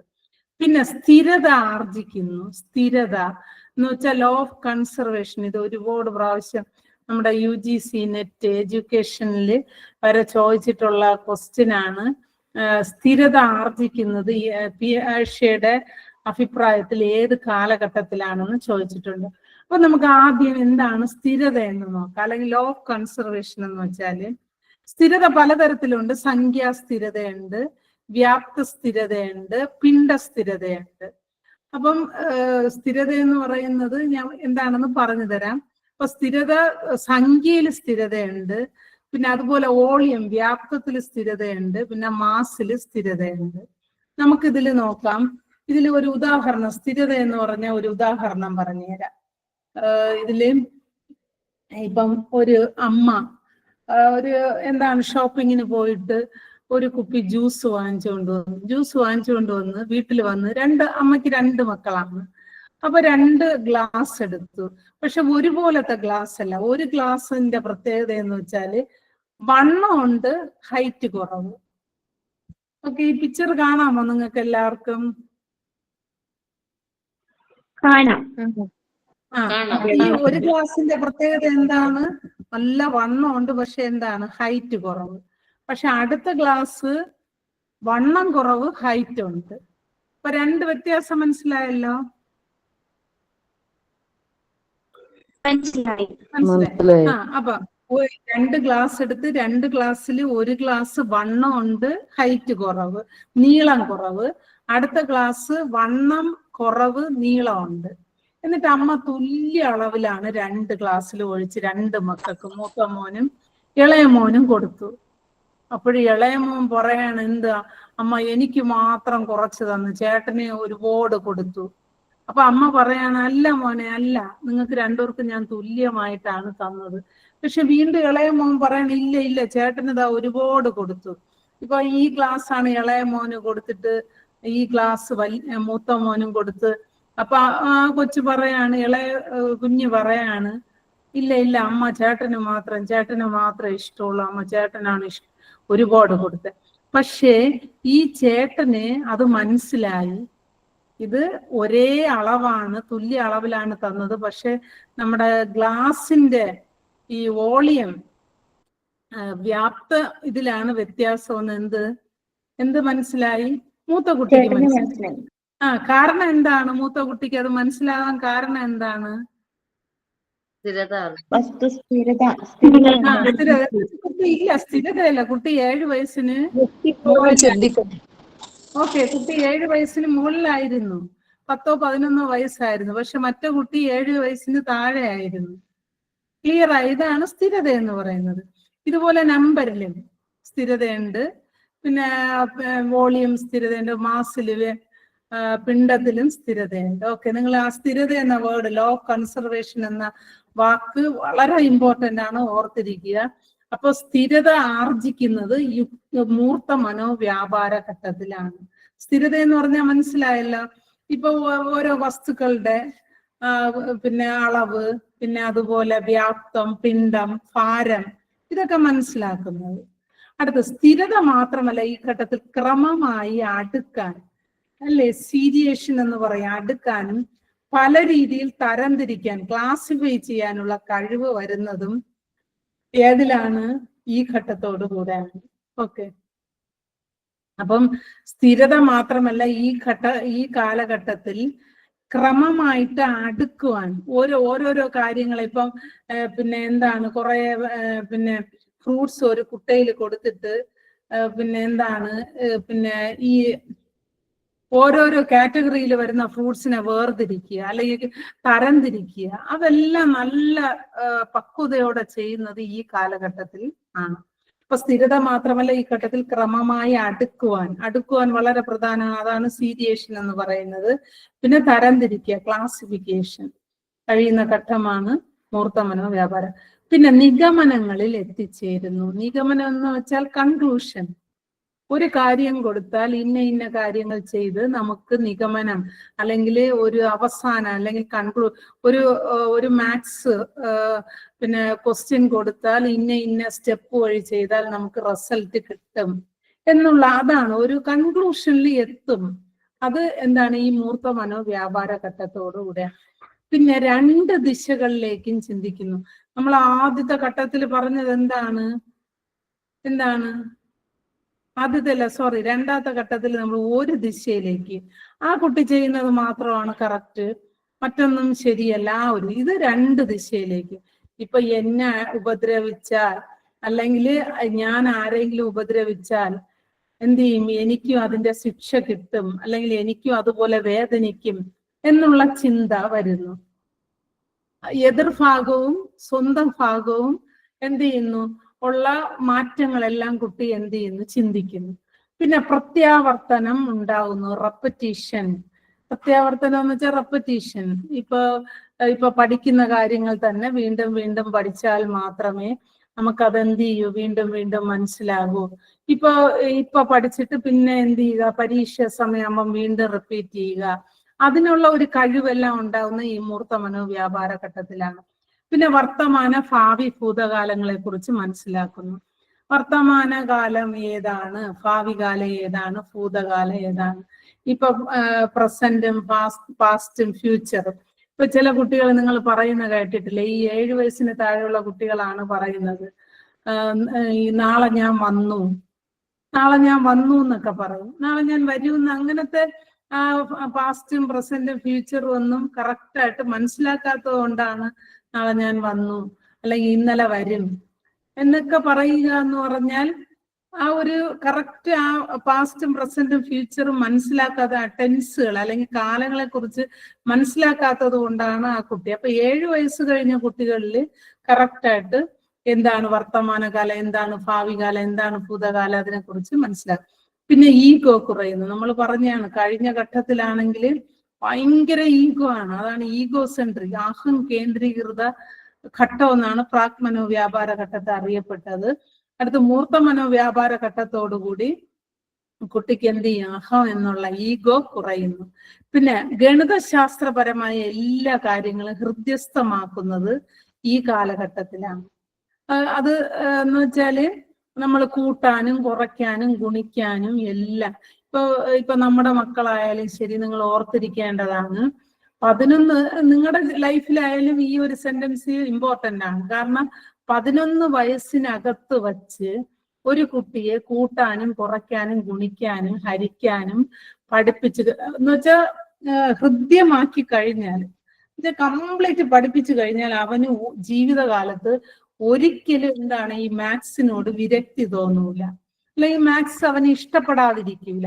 ഇപ്പൊ നമ്മൾ കറക്റ്റ് 11 വയസ്സിനകത്ത് വെച്ച് മൾട്ടിപ്ലിക്കേഷൻ ടേബിളും അങ്ങനത്തെ എന്താണ് ഇക്വേഷൻസ് ഒന്നും കറക്റ്റ് പഠിക്കാത്തത് കൊണ്ടാണ് നമുക്ക് ഇന്ന് മാത്സ് എന്താണ് ഭയങ്കര ടഫായിട്ട് ഇരിക്കുന്നത്. അത് നിങ്ങൾക്ക് ഈ സെന്റൻസ് എന്തായാലും ഇപ്പൊ എന്റെ ഇതനുസരിച്ച് എനിക്കും ഒരുപാട് ഈ ഒരു സെന്റൻസ് തോന്നിയിട്ടുണ്ട്. പിയാഷെ പറഞ്ഞതാണ്, നമ്മളെല്ലാവരെയും 11 വയസ്സിനകം വെച്ച് കൂട്ടാനും കുറയ്ക്കാനും ഗുണിക്കാനും ഹരിക്കാനും പഠിപ്പിച്ചിരിക്കണം. ആ 11 വയസ്സിനകം വെച്ച് ഇത് ഇത്രയും പഠിച്ചില്ല എങ്കിൽ പിന്നെ കുട്ടിക്ക് മാത്സ് എന്ന സബ്ജക്റ്റിനോട് ഒട്ടും ഇഷ്ടം കാണൂല. ഓക്കെ, അതുകൊണ്ട് നിങ്ങൾ ഓർത്തിരിക്കണം, നമ്മുടെ പിയാഷെ പറഞ്ഞതാണ് 11 വയസ്സിനകം വെച്ച് കുട്ടികളെ ഗണിതശാസ്ത്രപരമായ എല്ലാ കാര്യങ്ങളും ഹൃദ്യസ്ഥമാക്കിയിരിക്കണം. ഇതാണ് നമ്മുടെ മൂർത്ത മനോവ്യാപാര ഘട്ടത്തിന്റെ പ്രത്യേകത എന്ന് പറയുന്നത്. വളരെ ഇമ്പോർട്ടന്റ് ആയിട്ടുള്ളത് സ്ഥിരത ആർജിക്കുന്നു, അതുപോലെ അടുക്കുവാനും തരംതിരിക്കാനുള്ള കഴിവെല്ലാം ആർജിക്കുന്നത് ഈ കാലഘട്ടത്തോടുകൂടെയാണ്.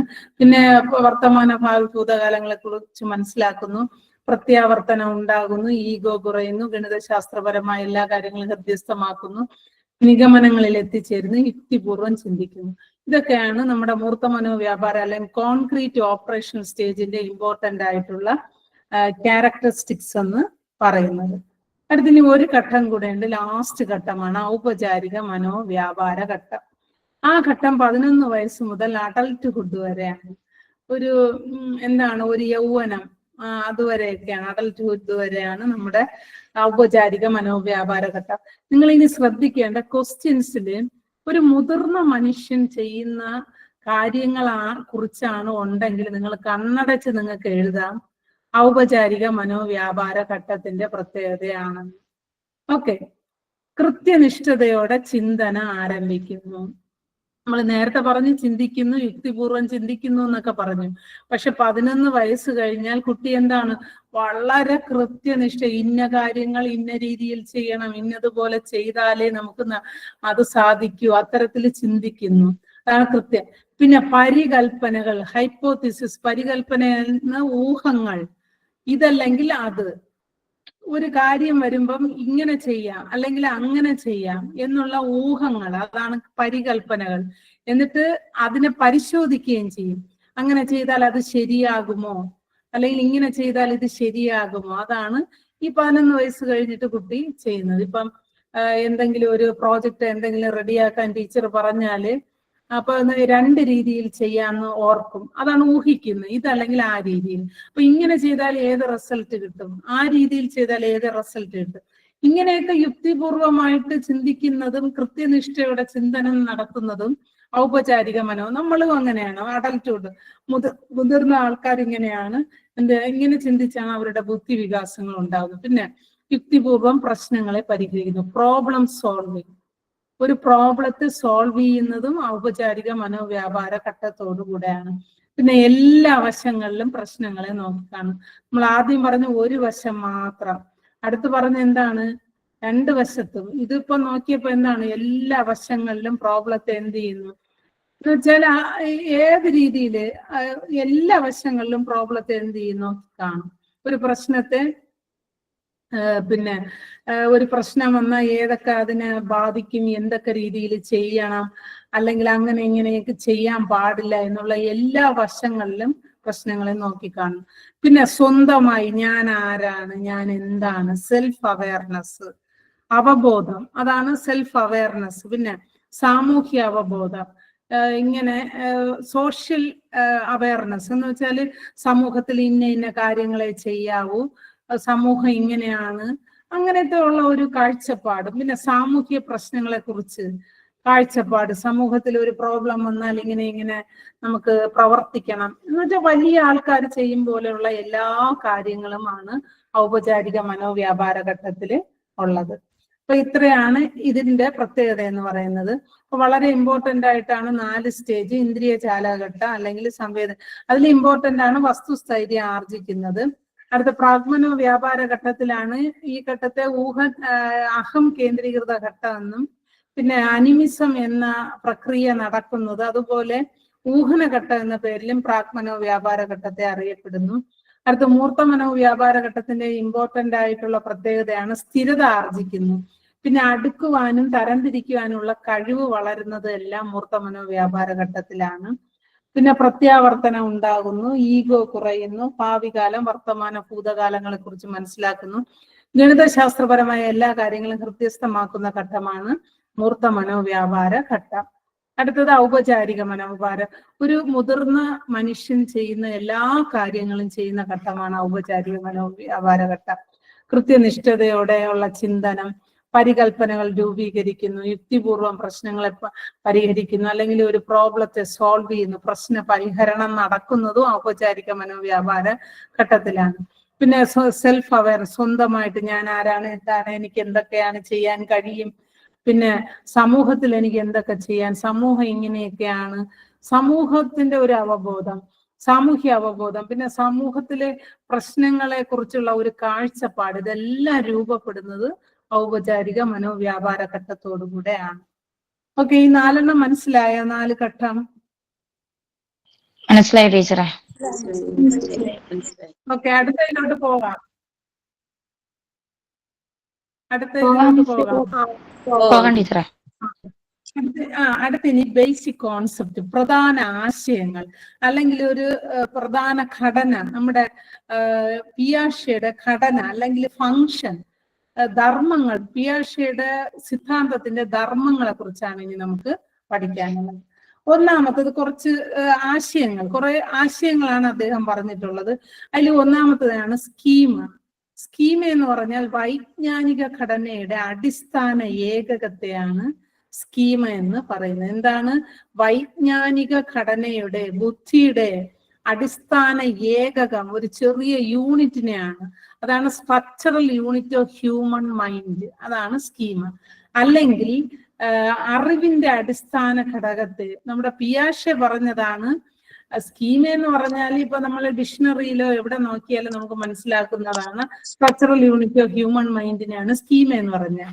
എന്നാൽ നമ്മുടെ പിയാഷെ പറഞ്ഞത് അറിവിന്റെ അടിസ്ഥാന ഘടകത്തെയാണ് സ്കീമ. അറിവിന്റെ, അതാണ് പിയാഷെ called schema is the basic building block of knowledge, അല്ലേ? ഓരോരോ ഒരു ചെറിയ അറിവ് കിട്ടിയാലും ആ ചെറിയ അറിവിനെയാണ് എന്ത് പറയുന്നത്? സ്കീമ എന്ന് പറയുന്നത്. ഇപ്പൊ നമുക്ക് പല പല പല പല അറിവുകൾ കിട്ടും. ഒരുപാട് അറിവുകൾ ചേർന്നാണ് നമ്മുടെ എന്ത് ചെയ്യുന്നത്? ബുദ്ധിപരമായ വികാസം ഉണ്ടാകുന്നത്. നമുക്കറിയാം, ഒരു ബിൽഡിംഗ് വെക്കണമെങ്കിൽ തന്നെ ഒരു ഇഷ്ടിക മാത്രം പോരാ, ഒരുപാട് ഇഷ്ടികൾ വെച്ചാണ് എന്ത് ചെയ്യുന്നത്? ഒരു ബിൽഡിംഗ് ഉണ്ടാകുന്നത്. അതുപോലെയാണ് ഈ ഇപ്പൊ നമുക്ക് ഒരു വീട് വയ്ക്കുമ്പോൾ ഒരു ഇഷ്ടികയാണ് നമ്മൾ എന്ത് പറയുന്നത്? സ്കീമ എന്ന് പറയുന്നത്. ഒരുപാട് സ്കീമുകൾ ചേർന്നാണ് എന്തുണ്ടാകുന്നത്? അറിവ് ഉണ്ടാകുന്നതെന്നാണ് അദ്ദേഹം പറഞ്ഞത്. ഓക്കെ, അപ്പൊ സ്കീമ എന്ന് പറയുന്നത് വൈജ്ഞാനിക ഘടനയുടെ അടിസ്ഥാന ഏകകത്തെ ആണ് സ്കീമ, അല്ലെങ്കിൽ അറിവിന്റെ അടിസ്ഥാനം. ഇവിടെ പിയാഷെ പറഞ്ഞതാണ് അറിവിന്റെ അടിസ്ഥാന ഘടകം അല്ലെങ്കിൽ ബേസിക് ബിൽഡിംഗ് ബ്ലോക്ക് ഓഫ് നോളജിനെയാണ് സ്കീമ എന്ന് പറയുന്നത്. അടുത്ത രണ്ടാമത്തെ സ്വാംശീകരണം അല്ലെങ്കിൽ അസിമിലേഷൻ എന്നാണ് പറയുന്നത്. സ്വാംശീകരണം എന്ന് വെച്ചാൽ നമുക്കൊരു അറിവ് ഉണ്ട്, നമുക്ക് ഒന്നിനെ കുറിച്ച് ഒരു അറിവുണ്ട്, അതിൻ്റെ കൂടെ ഒരു പുതിയ അറിവ് വരുന്നതിനെയാണ് നമ്മൾ എന്ത് പറയുന്നത്? സ്വാംശീകരണം. അല്ലെങ്കിൽ നിലവിലുള്ള അറിവ് ഉപയോഗിച്ച് പുതിയ അറിവ് അല്ലെങ്കിൽ അനുഭവത്തെ മനസ്സിലാക്കാൻ ശ്രമിക്കുന്നതാണ് സ്വാംശീകരണം. എന്നുവെച്ചാൽ ഫെമിലിയർ ആയിട്ടുള്ള ഒരു സ്കീമയിൽ, അറിയാവുന്നുള്ള ഒരു അറിവിലേക്ക് അറിഞ്ഞുകൂടാത്ത ഒരു അറിവ് വന്ന് ചേരുന്നത്. ഒരു ഉദാഹരണം പറഞ്ഞുതരാം. ഇപ്പൊ നമുക്ക് എല്ലാവർക്കും അറിയാം, പിന്നെ പറവകളെ കുറിച്ച് അറിയാം, അല്ലെ? പക്ഷികളെ കുറിച്ച് അറിയാം. പക്ഷികൾ ആകാശത്ത് പറക്കുന്ന പിന്നെ ജീവികളാണെന്ന് നമുക്ക് എല്ലാവർക്കും അറിയാം. പക്ഷെ കുഞ്ഞു കുട്ടികൾക്ക് പക്ഷികളെ കുറിച്ച് എന്താണ് പാരന്റ്സ് പറഞ്ഞു കൊടുക്കും? ആകാശത്തിലൂടെ പറക്കുന്ന അതാണ് പറവകൾ അല്ലെങ്കിൽ പക്ഷികൾ എന്ന് പറഞ്ഞു കൊടുക്കും. അപ്പൊ ഒരു ദിവസം ഒരു കുട്ടി നോക്കുമ്പം പറവയെക്കാളും ഒരു വലിയൊരു സാധനം എന്ത് ചെയ്യുന്നു? ഇങ്ങനെ പറന്നു പോകുന്നു. ഇങ്ങനെ പറന്നു പോകുന്നു. അപ്പൊ ആ കുട്ടിയുടെ പാരന്റ്സിനെ വിളിച്ച് കാണിച്ചിട്ട് പറയുന്ന ഒരു വലിയ പറവ അല്ലെങ്കിൽ പക്ഷി എന്ത് ചെയ്യുന്നു, അല്ലെങ്കിൽ കിളി പറന്നു പോകുന്നു എന്ന് പറയുന്നു. അപ്പോഴേ അവരുടെ ആ കുട്ടിയുടെ പാരന്റ്സ് പറഞ്ഞു കൊടുക്കുകയാണ്, മോനെ അത് എന്താണ്, പക്ഷിയല്ല, അത് ആകാശത്തിൽ കൂടി സഞ്ചരിക്കുന്ന ഒരു വാഹനമാണെന്ന് പറഞ്ഞു കൊടുക്കുന്നു. അപ്പൊ കുട്ടിക്ക് അത് അക്സെപ്റ്റ് ചെയ്യാൻ എന്താണ്, ആദ്യം കുറച്ച് പ്രയാസമായിരിക്കും. പിന്നെ അത് ശരിയായിരിക്കാം എന്ന് മനസ്സിലാക്കുന്നതിനെയാണ് സ്വാംശീകരിച്ചെടുക്കുന്നു, വലിച്ചെടുക്കുന്നു. അതാണ് അസിമുലേഷൻ എന്ന് പറയുന്നത്. എന്നുവെച്ചാൽ കുട്ടിയുടെ ചിന്ത എന്ന് വെച്ചാൽ ആകാശത്തിൽ കൂടെ പറക്കുന്നതെല്ലാം പറവയെന്നാണ് കുട്ടിയുടെ മനസ്സിലെ അപ്പൊ അറിവ്. ഈ അറിവിൽ കൂടെ ഒരു പുതിയ അറിവ് വന്നു ചേരുന്നതാണ്. പുതിയ അറിവ് എന്താണ്? വാഹനം അല്ലെ, ഒരു വാഹനവും ആകാശത്തൂടെ പറക്കും എന്നുള്ള ഒരു പുതിയ അറിവ് കുട്ടിക്ക് മനസ്സിലാക്കാൻ കുട്ടി ശ്രമിക്കുന്നതിനെയാണ് സ്വാംശീകരണം എന്ന് പറയുന്നത്.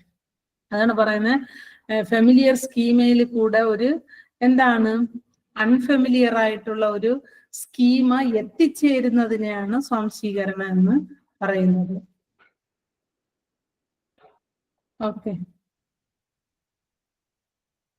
അടുത്തത് സംസ്ഥാപനം. സംസ്ഥാപനം എന്ന് വെച്ചാൽ ഒരു പുതിയ അനുഭവത്തെ അല്ലെങ്കിൽ അറിവിനെ ഉൾക്കൊള്ളുന്നത്.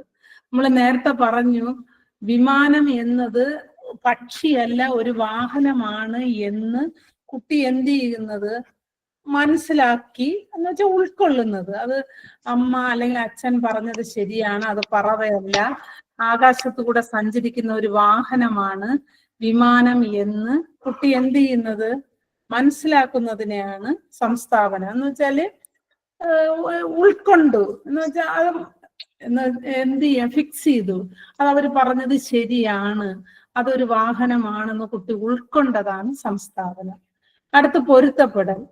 നിങ്ങൾ ആ ഒരു കണക്ട് ചെയ്ത് പഠിച്ചാൽ നല്ല ഈസി ആയിരിക്കും. പൊരുത്തപ്പെടുക അല്ലെങ്കിൽ അഡാപ്റ്റേഷൻ എന്ന് പറഞ്ഞാൽ പുതിയ അറിവിനെ അല്ലെങ്കിൽ അനുഭവത്തെ ബാഹ്യലോകവുമായി കുട്ടിക്ക് മനസ്സിലായി, ആകാശത്ത് കൂടെ പറക്കുന്നത് ഒരു വാഹനമാണെന്ന് മനസ്സിലായതിനെ എന്ത് ചെയ്യുക, നമ്മുടെ ബാഹ്യലോകം എന്ന് വെച്ചാൽ നമ്മൾ ജീവിക്കുന്ന ചുറ്റുപാടനുസരിച്ച് അതിനെ എന്ത് ചെയ്യുക, പൊരുത്തപ്പെട്ടു.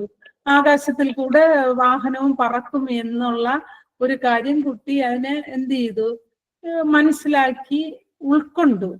ഉൾക്കൊണ്ടിട്ട് അതിനെ പൊരുത്തപ്പെട്ടു, അഡ്ജസ്റ്റ് ചെയ്തു. അതിനെയാണ് അഡാപ്റ്റേഷൻ അല്ലെങ്കിൽ പൊരുത്തപ്പെടൽ. പിന്നെ സന്തുലിതാവസ്ഥ, ഇക്വിലിബ്രിയം. ബാഹ്യലോകവുമായി പൊരുത്തപ്പെട്ട അറിവിനെ സന്തുലിതം ചെയ്യുന്നതിനെയാണ് എന്ത് പറയുന്നത്, ഇക്വിലിബ്രിയം അല്ലെങ്കിൽ സന്തുലിതാവസ്ഥ എന്ന് പറയും. ചിലവരെന്ത് ചെയ്യൂല, ഉൾക്കൊള്ളൂല. അയ്യോ, ആകാശത്തിൽ കൂടെ വാഹനം എങ്ങനെ പറക്കും അത് അസന്തുലിതാവസ്ഥയിലോട്ട് പോകും. പിന്നെ കുട്ടിക്ക് ഭയങ്കര ഡൗട്ടായിരിക്കും. അതാണ് നമ്മൾ ഒരു സബ്ജക്റ്റ് പഠിപ്പിക്കുമ്പോൾ അത് ക്ലിയർ ആയിട്ട് അല്ലെങ്കിൽ ഒരു അറിവ് നമുക്ക് കിട്ടുമ്പം അർത്ഥപൂർണമായിട്ട് നമ്മൾ അതിനെ ഉൾക്കൊണ്ടില്ല എങ്കിൽ ആ കുട്ടി എന്ത് ചെയ്യും, വീണ്ടും ഈ അൺഇക്വിലിബ്രിയത്തിലോട്ട് പോകും. ഇപ്പൊ ബാഹ്യലോകവുമായി പൊരുത്തപ്പെട്ട് കഴിഞ്ഞാൽ സന്തുലിതാവസ്ഥ ഉണ്ടാകും. ഓക്കെ, ഇത്രയേ ഉള്ളൂ. വളരെ സിമ്പിൾ ആയിട്ടുള്ളതാണ്. സ്കീമ എന്ന് പറഞ്ഞാൽ അറിവിന്റെ അടിസ്ഥാന ഘടകം. അപ്പം സ്വാംശീകരണം എന്ന് പറഞ്ഞാൽ ഇപ്പം സ്കീമയിൽ കൂടെ വേറൊരു സ്കീമ കൂടെ എത്തിച്ചേരുന്നത്. ഇപ്പൊ ഓൾറെഡി ഒരു അറിവുണ്ട്, ആ അറിവിൽ കൂടെ ഒരു പുതിയ അറിവ് എത്തിച്ചേരാൻ ശ്രമിക്കുന്നതിനെയാണ് സ്വാംശീകരണം. പിന്നെ കിട്ടിയ പുതിയ അറിവിനെ ഉൾക്കൊള്ളുന്നത് സംസ്ഥാപനം. അതുമായിട്ട് പൊരുത്തപ്പെടുന്നതിനെ പൊരുത്തപ്പെടൽ എന്ന് പറയുന്നു. പിന്നെ ഇതുമായിട്ട് പൊരുത്തപ്പെട്ട് സന്തുലിതം ചെയ്യുന്നതിനെ സന്തുലിതാവസ്ഥ എന്ന് പറയാം. സിമ്പിൾ ആയിട്ട് നോക്കി വെച്ചിരുന്നാൽ മതി. ഇപ്പൊ ഈ പിക്ചറിൽ പറഞ്ഞിരിക്കുന്നത്, ഇപ്പൊ കുട്ടി നോക്കുമ്പോ എല്ലാ മൃഗങ്ങൾക്കും എന്താണ് 4 കാല്. ഇപ്പൊ 4 കാലുള്ള ജീവികളെ ഈ കുട്ടി എന്ത് ചെയ്യുന്നു, ഡോഗി എന്നാണ് വിളിക്കുന്നത്, ഡോഗി. അപ്പം 4 കാലുള്ള വസ്തുക്കളെ എല്ലാം ഡോഗി എന്നുള്ള ഒരു അറിവ് കുട്ടിക്ക് കിട്ടി. അതിനെയാണ് സ്വാംശീകരണം എന്ന് പറയുന്നത്. പിന്നെ ഈ അക്കോമഡേഷനിൽ വരുമ്പോ പിന്നെ ഒരു പശുവിനെ കണ്ടപ്പോഴും ആ കുട്ടി ഫസ്റ്റ് ടൈം അതിനെ ഡോഗി എന്നാണ് വിളിച്ചത്. കാരണം അതിന് 4 കാലുണ്ട്. അപ്പം അത് ഡോഗ് അല്ല, അത് കൗ ആണെന്ന് എന്ത് ചെയ്യുക, പാരന്റ്സ് പറഞ്ഞു കൊടുക്കുന്നത്. ഓക്കെ, അതാണ് ഇതിലെ എക്സാമ്പിൾ ആയിട്ട് പറഞ്ഞിരിക്കുന്നത്. നിങ്ങൾ ആദ്യത്തത് പഠിച്ചാൽ മതി, ഏതാണ്, പറവ. അപ്പൊ വിമാനം ആകുമ്പം കുറച്ച് നല്ല ക്ലിയർ ആവും.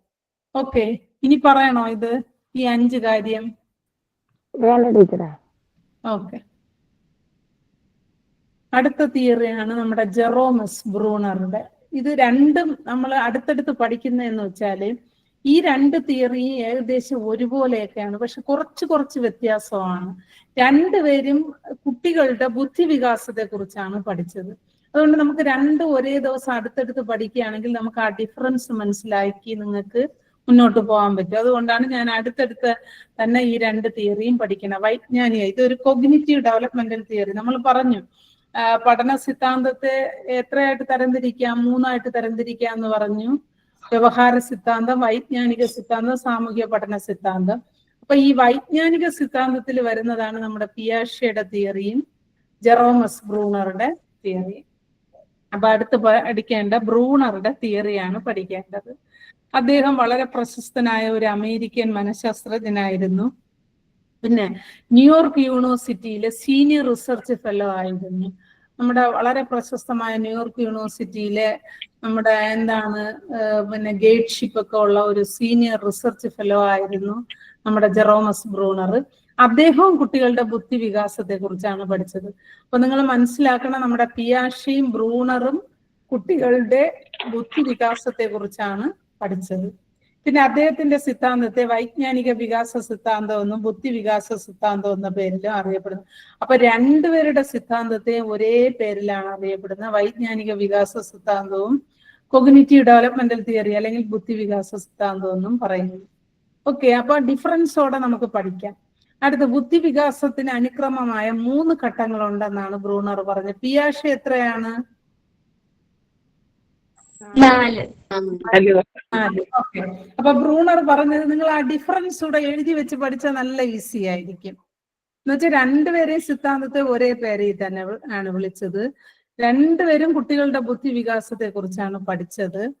പിന്നെ നമ്മുടെ പിയാഷെയുടെ ബുദ്ധി വികാസത്തിൽ അനുക്രമമായി 4 ഘട്ടങ്ങളും നമ്മുടെ ജെറോമസ് ബ്രൂണറുടെ എത്രയാണ്? 3 ഘട്ടങ്ങളാണ് ഉള്ളത്. പിന്നെ ബുദ്ധിവികാസം പ്രായത്തിനനുസരിച്ചല്ല നടക്കുന്നതെന്നാണ് ആര് പറഞ്ഞത്? ബ്രൂണർ പറഞ്ഞത്. പക്ഷേ പിയാഷെ പ്രായത്തിനാണ് ഏറ്റവും കൂടുതൽ പ്രാധാന്യം നൽകിയത്. ഇന്ന സ്റ്റേജ് മുതൽ ഞാൻ പറഞ്ഞല്ലോ, ആദ്യത്തെ 0 to 2 years വരെയാണ് ഫസ്റ്റ്, അടുത്ത 2 to 7 years വരെയാണ് സെക്കൻഡ് സ്റ്റേജ്, അടുത്ത 7 to 11 years വരെയാണ് തേർഡ് സ്റ്റേജ്, 11 to adulthood വരെയാണ് ഫോർത്ത് സ്റ്റേജ് എന്ന് വ്യക്തമായിട്ട് പിയാഷെ പറഞ്ഞു. എന്നാൽ നമ്മുടെ ജെറോമസ് ബ്രൂണർ എന്തിന് പ്രാധാന്യം നൽകി? എന്തിന് നൽകിയില്ല?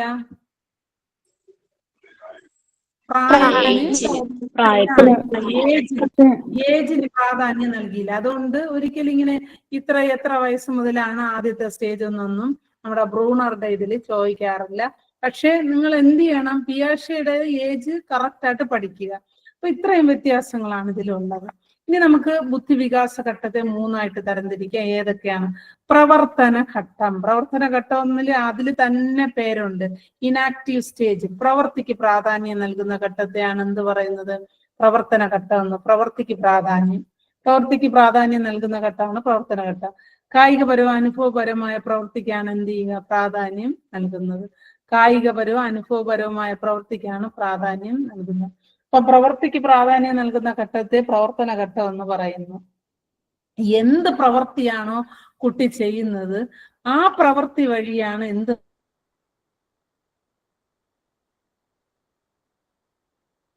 പഠനം സാധ്യമാകുന്നത്. വേറെ ഒന്നും നോക്കണ്ട. നിങ്ങൾ ഒന്നാമത്തെ ഘട്ടം പ്രവർത്തന ഘട്ടം, പ്രവൃത്തിക്ക് പ്രാധാന്യം നൽകുന്ന ഘട്ടം. എന്ത് പ്രവൃത്തിയാണോ ചെയ്യുന്നത് ആ പ്രവൃത്തി വഴിയാണ് ബുദ്ധിവികാസം നടക്കുന്നത്. അടുത്ത് രണ്ടാമത്തെ ബിംബന ഘട്ടം. ബിംബന ഘട്ടത്തില് ഇന്ദ്രിയാത്മക ചിന്തനത്തിനാണ് പ്രാധാന്യം, പ്രത്യക്ഷണത്തിന് വിധേയമാകുന്നു. പിന്നെ പ്രകാശം, ചലനം, ശബ്ദം ഇവയൊക്കെയാണ് കുട്ടികൾക്ക് ഇഷ്ടം. ഇതിലാണെങ്കിൽ ഇമേജസ്, ചിത്രങ്ങളെ നോക്കി ശ്രദ്ധിച്ച് ഏതൊക്കെ ചിത്രങ്ങളാണ് എന്തൊക്കെയാണ് എന്നെല്ലാം വീക്ഷിച്ചാണ് അതാണ് ബിംബനം. ചിത്രങ്ങൾ, പ്രതിബിംബങ്ങൾ, അതാണ് ഐക്കോണിക് സ്റ്റേജ് എന്ന് പറയുന്നത്. ഇങ്ങനെ ബിംബന ഘട്ടത്തില് ചിത്രങ്ങളെ നോക്കി മനസ്സിലാക്കി അതിന്റെ പ്രകാശം, അതിന്റെ ചലനങ്ങൾ, അതിന്റെ ശബ്ദങ്ങൾ, ഇപ്പൊ ജീവനുള്ള വസ്തുക്കളാണെങ്കിൽ അവരുടെ ചലനങ്ങൾ. പിന്നെ നിങ്ങൾക്കറിയാം ഈ സ്റ്റേജിലെ കുട്ടികളാണ് ഈ സീക്വൻസ് ഉള്ള ഡ്രസ്സൊക്കെ ഇട്ടുകൊണ്ട് വന്ന് പ്രകാശത്തിന്റെ അടുത്തൊക്കെ സീക്വൻസ് ഉള്ള ഡ്രസ്സൊക്കെ ഇടാനും എല്ലാം ഇഷ്ടപ്പെടുന്നത് എല്ലാം ഈ ബിംബന ഘട്ടത്തിലെ ആ സ്റ്റേജിലെ കുട്ടികളാണ്. ഓക്കെ, നിങ്ങൾ വേറെ ഒന്നും നോക്കണ്ട. ഒന്നാമത്തേല് പ്രവൃത്തിക്കാണ് പ്രാധാന്യം, രണ്ടാമത്തേല് പ്രതിരൂപങ്ങൾ അല്ലെങ്കിൽ ബിംബനങ്ങൾക്കാണ് പ്രാധാന്യം. അതിനെ അടിസ്ഥാനമാക്കിയാണ് ചിന്തനം നടക്കുന്നത്. അടുത്ത പ്രതിബിംബാത്മക അല്ലെങ്കിൽ പ്രതിരൂപാത്മക ഘട്ട സിംബോളിക് സ്റ്റേജില് പ്രവർത്തനങ്ങളും ബിംബനങ്ങളും ഭാഷാപദങ്ങളായി മാറുന്നു. ഭാഷയ്ക്കാണ് അവിടെ പ്രാധാന്യം. ഭാഷ സംസാരിക്കുന്നതനുസരിച്ചാണ് അവിടെ എന്ത് ചെയ്യുന്നത്, ചിന്തനങ്ങൾ നടക്കുന്നത്. എന്ന് വെച്ചാല് ഇപ്പൊ ആരെങ്കിലും സംസാരിക്കുന്നത് കേട്ട് മനസ്സിലാക്കിയാണ് അവിടെ ചിന്തിക്കുന്നത്. ഓക്കെ, ഇനി ഞാനൊരു ഉദാഹരണം പറഞ്ഞുതരാം, അപ്പൊ നിങ്ങൾക്ക് ക്ലിയർ ആവും. ഇപ്പൊ ഞാനൊരു ബാലരമ അല്ലെങ്കിൽ ഒരു പുസ്തകം ഞാൻ ഒരു കുട്ടിക്ക് കൊടുത്തു. അപ്പൊ ആ കുട്ടി അതിനെ എന്ത് ചെയ്തു, വലിച്ചു കീറി, ഒരു പേജ് കീറും, അടുത്ത പേജ് കീറും, വലിച്ചു കീറി കളിക്കുന്നു. അപ്പൊ ബ്രൂണറുടെ അഭിപ്രായത്തിൽ ആ കുട്ടി ഏത് കാലഘട്ടത്തിലായിരിക്കും? പ്രവർത്തനം. മനസ്സിലായ? ഇപ്പൊ നമ്മൾ ഒരു കുട്ടിയുടെ കയ്യില് ഏതെങ്കിലും ഒരു കളർ പിക്ചറുള്ള ബുക്കോ അല്ലെങ്കിൽ ഒരു ബാലരമയോ അല്ലെങ്കിൽ എന്തെങ്കിലും ഒരു ചിത്രീകരണത്തിനുള്ള ഒരു എന്തെങ്കിലും ബുക്ക് കൊടുത്താൽ ആ കുട്ടി അതിനെ എന്ത് ചെയ്യുക, അതിൽ വെച്ച് കളിക്കുക അല്ലെങ്കിൽ അതിനെ കീറിക്കളയുക, അങ്ങനെയൊക്കെ ചെയ്യുകയാണെങ്കിൽ ആ കുട്ടി നമ്മുടെ ബ്രൂണറുടെ അഭിപ്രായത്തിൽ പ്രവർത്തന ഘട്ടത്തിലാണ് വരുന്നത്. അടുത്ത് ഇതേ ബുക്ക് തന്നെ, ബാലരമ തന്നെ വേറൊരു കുട്ടിക്ക് കൊടുത്തെന്ന് നോക്കട്ടെ, ഏജൊന്നും അറിഞ്ഞൂടാ, വേറൊരു കുട്ടിക്ക്. പക്ഷെ ആ കുട്ടി അതിനെ എന്ത് ചെയ്തു, വലിച്ചു കീറയൊന്നും ചെയ്യാതെ എല്ലാ പേജിലെയും പിക്ചർ, അതിന്റെ ഇമേജസ് അല്ലെ, ചിത്രങ്ങളെല്ലാം ഓരോന്നോരോന്നായിട്ട് നോക്കി നോക്കി നോക്കി പോവുകയാണെങ്കിൽ നമ്മുടെ ബ്രൂണറുടെ അഭിപ്രായത്തിൽ ആ കുട്ടി ഏത് ഘട്ടത്തിലായിരിക്കും? ബിംബനഘട്ടത്തിൽ അല്ലെങ്കിൽ ഐക്കോണിക് സ്റ്റേജ്. പിന്നെ ഇനി അടുത്ത ഘട്ടം എന്ന് വെച്ചാല് ഒരു കുട്ടിക്ക് ഞാൻ ഇതേ ബുക്ക് തന്നെ അല്ലെങ്കിൽ ബാലരമ തന്നെ കൊടുക്കുന്നുവെങ്കിൽ ആ കുട്ടി അതിനെല്ലാം വളരെ ശ്രദ്ധയോടെ വായിച്ച് മനസ്സിലാക്കി ഓരോരോ പേജും വായിച്ചു നോക്കുകയാണെങ്കിൽ നമ്മുടെ ബ്രൂണറുടെ അഭിപ്രായത്തിൽ ആ കുട്ടി ഏത് ഘട്ടമാണ്? ഓക്കെ, എങ്ങനെയായിരിക്കും ക്വസ്റ്റ്യൻ ചോദിക്കുന്നത് കേട്ടോ, അതുകൊണ്ട് നിങ്ങൾ മനസ്സിലാക്കി വെച്ചിരിക്കണേ. ഇപ്പൊ ഒരു ബാലരമ കൊടുത്താൽ അതിനെ വലിച്ചു കീറുകയോ അല്ലെങ്കിൽ അത് ഉപയോഗിച്ച് കളിക്കുകയോ ചെയ്യണമെങ്കിൽ ആ കുട്ടി ഏത് ഘട്ടമാണ്? പ്രവർത്തന ഘട്ടം. പിന്നെ വലിച്ച് അതിനെ ഇളക്കി കീറുകയോ കളിക്കുകയോ ചെയ്യൂല. പക്ഷെ ഓരോരോ പിക്ചറും ലുക്ക് അറ്റ് പിക്ചേഴ്സ് കണ്ട, ആ ഓരോരോ പിക്ചേഴ്സ് നോക്കുകയാണെങ്കിൽ അത് നമ്മുടെ എന്താണ്, ബിംബന ഘട്ടത്തിലാണ് വരുന്നത് ബ്രൂണറുടെ അഭിപ്രായത്തിൽ. പിന്നെ ആണെങ്കിൽ അടുത്ത ഘട്ടം എന്ന് വെച്ചാല് ഓരോരോ പിക്ചറും നോക്കി അല്ലെ എഴുതിയിരിക്കുന്നതെല്ലാം വായിക്കുകയും എല്ലാം ചെയ്യുന്ന ഘട്ടമാണ് ഏത്? പ്രതിരൂപാത്മക ഘട്ടം. ഓക്കെ, ക്ലിയർ ആയോ? അങ്ങനെ 3 ഘട്ടങ്ങളാണ് ഉള്ളത്. ഇനി പറയണോ ഇത്?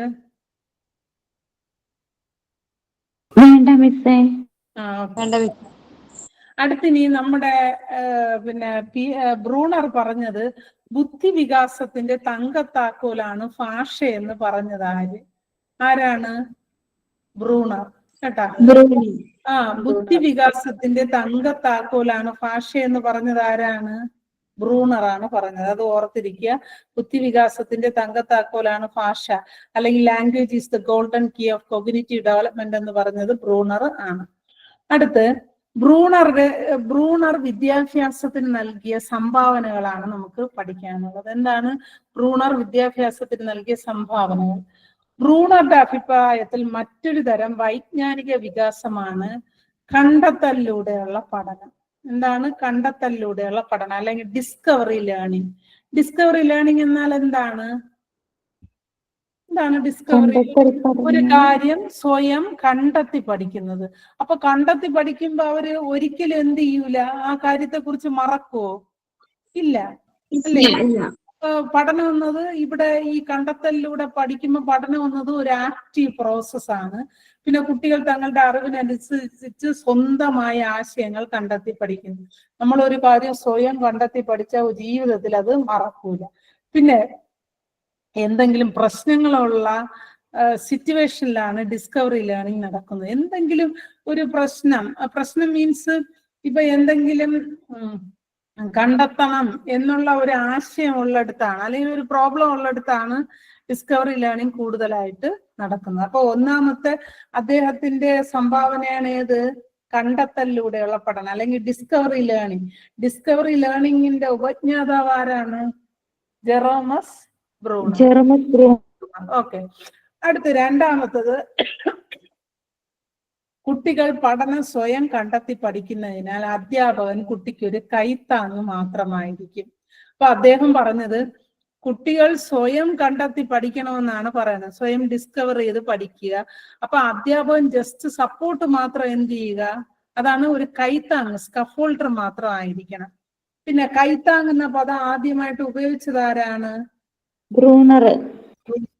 ഞാൻ വൈഗോസ്കി പഠിപ്പിച്ചപ്പോഴേ പറഞ്ഞ് കൈത്താങ് എന്ന പദം ആദ്യം എന്താ? ബ്രൂണർ ആണ്. അതെ അതെ, വൈഗോസ്കി പഠിപ്പിച്ചപ്പോഴേ പറഞ്ഞു ഞാൻ ആദ്യം ബ്രൂണറാണ് കൈത്താങ് എന്ന പദം ഉപയോഗിച്ചത്. അത് കഴിഞ്ഞിട്ടാണ് ബാക്കി എല്ലാവരും എന്ത് ചെയ്തത്, ഈ സ്കഫോൾഡിങ് എന്ന വാക്ക് ഉപയോഗിച്ചത്. ഓക്കെ. അപ്പൊ ഒന്നാമത്തത് കണ്ടെത്തലിലൂടെയുള്ള പഠനം, രണ്ടാമത്തത് കൈത്താങ് എന്ന പദം ആദ്യമായിട്ട് ഉപയോഗിച്ചത് ബ്രൂണറാണ്. അടുത്തത് ബ്രൂണറുടെ മറ്റൊരു കണ്ടുപിടുത്തമാണ് കോൺസെപ്റ്റ് അറ്റൈൻമെന്റ് മോഡൽ അല്ലെങ്കിൽ ആശയ സമ്പാദന മാതൃക. എന്താണ് ആശയ സമ്പാദന മാതൃക എന്ന് വെച്ചാല് ആശയം കുട്ടികൾക്ക് എത്തിക്കുക എന്നതാണ് വളരെ പ്രാധാന്യം. ഇപ്പൊ നമ്മൾ എന്ത് കാര്യം പഠിപ്പിക്കുമ്പോഴും, ഇപ്പൊ പ്ലാന്റിലെ സസ്യങ്ങളുടെ സെല്ലിനെ കുറിച്ച്, ഇപ്പൊ കോശത്തെ കുറിച്ച് പഠിപ്പിക്കുമ്പോൾ അതിന്റെ കോൺസെപ്റ്റ് കുട്ടികളിൽ എത്തിക്കുന്നതിന്, വളരെ എളുപ്പത്തിൽ എത്തിക്കുന്നതിനുള്ള ഒരു ടീച്ചിങ് മോഡലാണ് ഈ കോൺസെപ്റ്റ് അറ്റൈൻമെന്റ് മോഡൽ അല്ലെങ്കിൽ ആശയ സമ്പാദന മാതൃക. ആശയ സമ്പാദന മാതൃക നിങ്ങൾ മലയാളത്തിൽ എഴുതി വെച്ചിരിക്കണം, ആശയ സമ്പാദന മാതൃക. അതിനെയാണ് കോൺസെപ്റ്റ് അറ്റൈൻമെന്റ് മോഡൽ എന്ന് പറയുന്നത്. ഇതൊരു ടീച്ചിങ് മോഡലാണ്.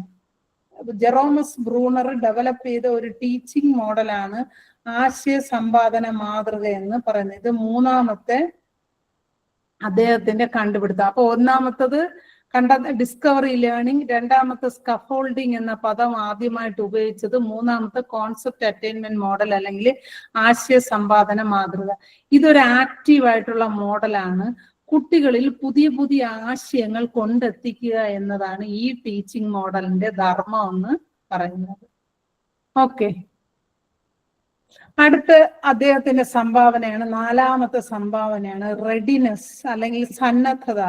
മലയാളത്തിൽ പറയുന്നതാണ് എന്തോന്ന്? സന്നദ്ധത. സന്നദ്ധത എന്ന് പറഞ്ഞാല് ഇപ്പൊ നമ്മൾ ഒരു കാര്യം പഠിക്കാൻ എന്ത് ചെയ്യുക, റെഡിയാകുക അല്ലെങ്കിൽ തയ്യാറാകുക. ഇപ്പം കുട്ടി പഠിക്കാൻ സന്നദ്ധനാകുമ്പോൾ മാത്രമേ കുട്ടി എന്ത് ചെയ്യാവൂ, പഠിപ്പിക്കാവൂ എന്നാണ് നമ്മുടെ ബ്രൂണർ പറഞ്ഞത്. അപ്പം കുട്ടിക്ക് ഇപ്പൊ നിങ്ങൾ എന്നെ ക്ലാസ് എടുക്കുക, ഇപ്പൊ ഞാൻ ഇപ്പൊ ക്ലാസ് എടുത്തുകൊണ്ടിരിക്കുകയാണ്, എത്രയോ പേർക്ക് ഇഷ്ടപ്പെടുന്നില്ലായിരിക്കും, എത്രയോ പേര് വെറുതെ ഓൺ ചെയ്ത് വെച്ചിട്ട് വേറെ കാര്യങ്ങൾ, അതാണ്. അപ്പൊ ചിലവർക്ക് ഭയങ്കര ഇൻട്രസ്റ്റ് ആയിട്ടിരിക്കും. അപ്പൊ അവരെ എന്ത് ചെയ്യുക, പഠിപ്പിക്കുക എന്നാണ് പറയുന്നത്. ഇപ്പൊ ഓൺലൈൻ ആയതുകൊണ്ട് എനിക്ക് അങ്ങനെ കാണാനോ ഒന്നും പറ്റൂല, പക്ഷെ ഓഫ്ലൈൻ ക്ലാസ് ആയിരുന്നെങ്കിൽ നമുക്ക് മനസ്സിലാക്കാൻ പറ്റും. ഈ പഠിക്കാൻ സന്നദ്ധന, ഇപ്പൊ ക്ലാസ്സിൽ കുട്ടി ഭയങ്കര ഉറക്കം വന്നിരിക്കുകയാണ്. അപ്പൊ ടീച്ചർ അവനെ എണീപ്പിച്ച് നിർത്തിയ വഴക്ക് പറയുകയോ ചെയ്യാതെ ഉറങ്ങണമെങ്കിൽ ഉറങ്ങിക്കോട്ടെ, കിടന്ന് ഉറങ്ങാൻ പറയണം. അപ്പൊ കാരണം ആ ഉറങ്ങിക്കൊണ്ടിരിക്കുന്ന കുട്ടി എത്ര പഠിപ്പിച്ചാലും എന്ത് ചെയ്യൂല, അവൻ അത് മനസ്സിലാക്കാൻ ശ്രമിക്കൂല. അതിനേക്കാളും അവൻ ആ ഉറക്കം എങ്കിലും എന്ത് ചെയ്യട്ടെ, കളയാതെ ഉറങ്ങട്ടെ എന്നാണ് നാം ചിന്തിക്കേണ്ടത്.